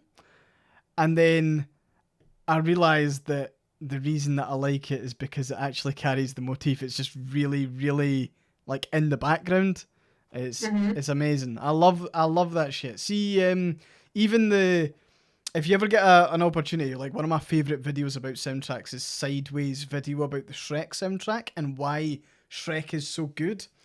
Shrek soundtracks go so hard. Well, they don't need to, but they do. I will send you this video after the stream because you've got to watch it because you will like see when I Need a Hero is being sung. The Jennifer Saunders is singing like the big one at the end when they're like into Shrek 2. So like the reason why that song slaps so hard is because it's interspersed with the Shrek leitmotif that's carried throughout all the soundtrack. Because obviously it's got its pop songs, and then there's actually like the Shrek theme, the kind of the romance one, the Fiona one, and it carries through to the why I Need a Hero goes so far. So it's because it's interspersed, it's like it activates a little thing in your fucking mind. It's great. I love it. Favorite thing is that she opens it by saying like put it in D minor and then the whole song isn't in D minor. Yeah. My friend used to bitch about that constantly because she would get the opera singer one. She'd be like, that's not a D minor. I'm going, nobody cares. We just want a song that slaps. Unfortunately, I think Jennifer Saunders is a bit transphobic. A wee bit, yeah, that's what I've heard. Which is always a bit of a pain. Hate it when that happens. But then again, apparently Gimli doesn't like fucking anything. Gimli's like a mad Tory, so I've got to like park that was the what's his face? Robbie Coltrane who did Hagrid. Everyone used to go on about how much they loved Hagrid in those movies. Robbie Coltrane's not a nice person. He lived near where my parents currently live, and you used to see him in like Tesco's and things like that. And fair enough wanting your privacy and everything else, but it wasn't even just wanting privacy. It was literally just he was addicted to servers constantly. Yeah. He used to come into the bookshop where I worked, and he would just look like he wouldn't even look at you. He'd just talk over the top of your head and then just be like mean about it. And I'm going, that's heartbreaking. You know, for the people that have these great characters and then the actual person just falls short of that, it feels like a betrayal. Your character's better than you are, you fucking prick. Yeah, pretty much. And it's like, it's like that kind of like method acting really hard. like never meet your heroes kind of thing. Yeah. But yeah, yeah, music in general is quite good, and apparently intradiegetic still counts as diegetic. I did see that. Apparently, what I was describing is called intradiegetic, which still contains the word diegetic, so it's diegetic music. Hey, proven right. Take that, Sky. I've got my vest. I can square up to you now. Right, okay. How are you doing for time? Do you have a dinner to get? I'm going to have to pop up, otherwise Holly Mop's going to rebel. So we have to get the wee one fed. Because she only eats in my office. She will not eat anywhere else. She eats in here. And I'm currently in her space. Good stuff. Do you want to round up from your side? Yeah, thanks as always, everyone, for coming and hanging out with us. It's always a great time. If you're not following myself and I across social media, I recommend that you do it. I'm sure he's going to put links somewhere. You should subscribe to our YouTube channel where we'll be uploading the AyeSphere episodes there. We will probably be picking, going through the art that we've been sent the last 2 weeks, for getting the icons and everything sorted. So if you're watching and listening, keep an eye on your emails. Yep, thank you as always for watching. If you haven't bought my book already, I would love it if you did. You can check out on my PayHip store. And yep, you should subscribe to I too because he's wonderful. He's got a fantastic community and he makes all this possible. Thanks very much. And yeah, I've added that link in. Do go and support Joy on PayHip. You can also find Joy on Patreon as well. I don't have a hot link to that, so I do apologise. I'll get that sorted for next time. Patreon is the Bibliosphere, if I recall. Yes, it is. Yep. Yeah, you can find it all on my Tumblr. If you're following me on Tumblr, you can find all my links on my pinned post as well. Cool. And I'm gonna spam a couple of links as well. Discord. So we have a fantastic Discord community, and it's made up of all of you lovely people. And we'd love to have you in there. It would be nice. I am gonna post up one of my the kind of tweet thing that I did earlier. If you do have a Twitter account, I would really appreciate if you go and like this. It would be a massive help. Just because that's going to be my pinned post for a fair while. And it also tells you a wee bit more about the stream, the sort of charity streams that we've done in the past. I also have reviews of what some of you think of me. So if you don't know who I am and you want to check, you should check out the feedback on page 2. Some people said some very nice things, and that took me completely by surprise. All deserved. Still if I'd seen it myself, I would have joined in, but I wasn't on that day. I also have a YouTube channel myself that I'm currently working on a variety of things for. Just this morning, I was battering out stuff. I really need to finish one video instead of starting several thousand. But I'm hoping to add a wee bit more on that in the future. Tumblr, you can follow me on Tumblr there. You can also follow Joy on Tumblr via the Bibliosphere. The Bibliosphere. If you follow me, you'll be able to find her really, really easy. And last link of the night will be my Ko-Fi. At the moment, I am not working full time. I'm hoping that changes as of tomorrow. I'm hoping to get some feedback from a kind of third round of interviews, and hopefully I can get back working. However, I do have some bills to pay, and I'm beginning to get a little bit sweaty about it. So if you want to chuck me a couple of quid, that really helps keep the lights on and keep all this kind of going. Similarly, you can subscribe to the Twitch channel as well. And if you aren't following, then you could give me a follow. Do consider giving me a follow. You get access to free emotes, and it'll also tell you when I'm next going live. I'll also be publishing my my schedule later on this evening. So I've got a schedule for next week on the streaming front, and I hope to see you in a couple of those streams. But aside from that, we're good. Yep. Have a good night, everyone. Thanks for coming. Cheers for watching the AyeSphere. Tune in next week at 8 o'clock BST. Bye-bye. Catch you in a bit. Bye-bye.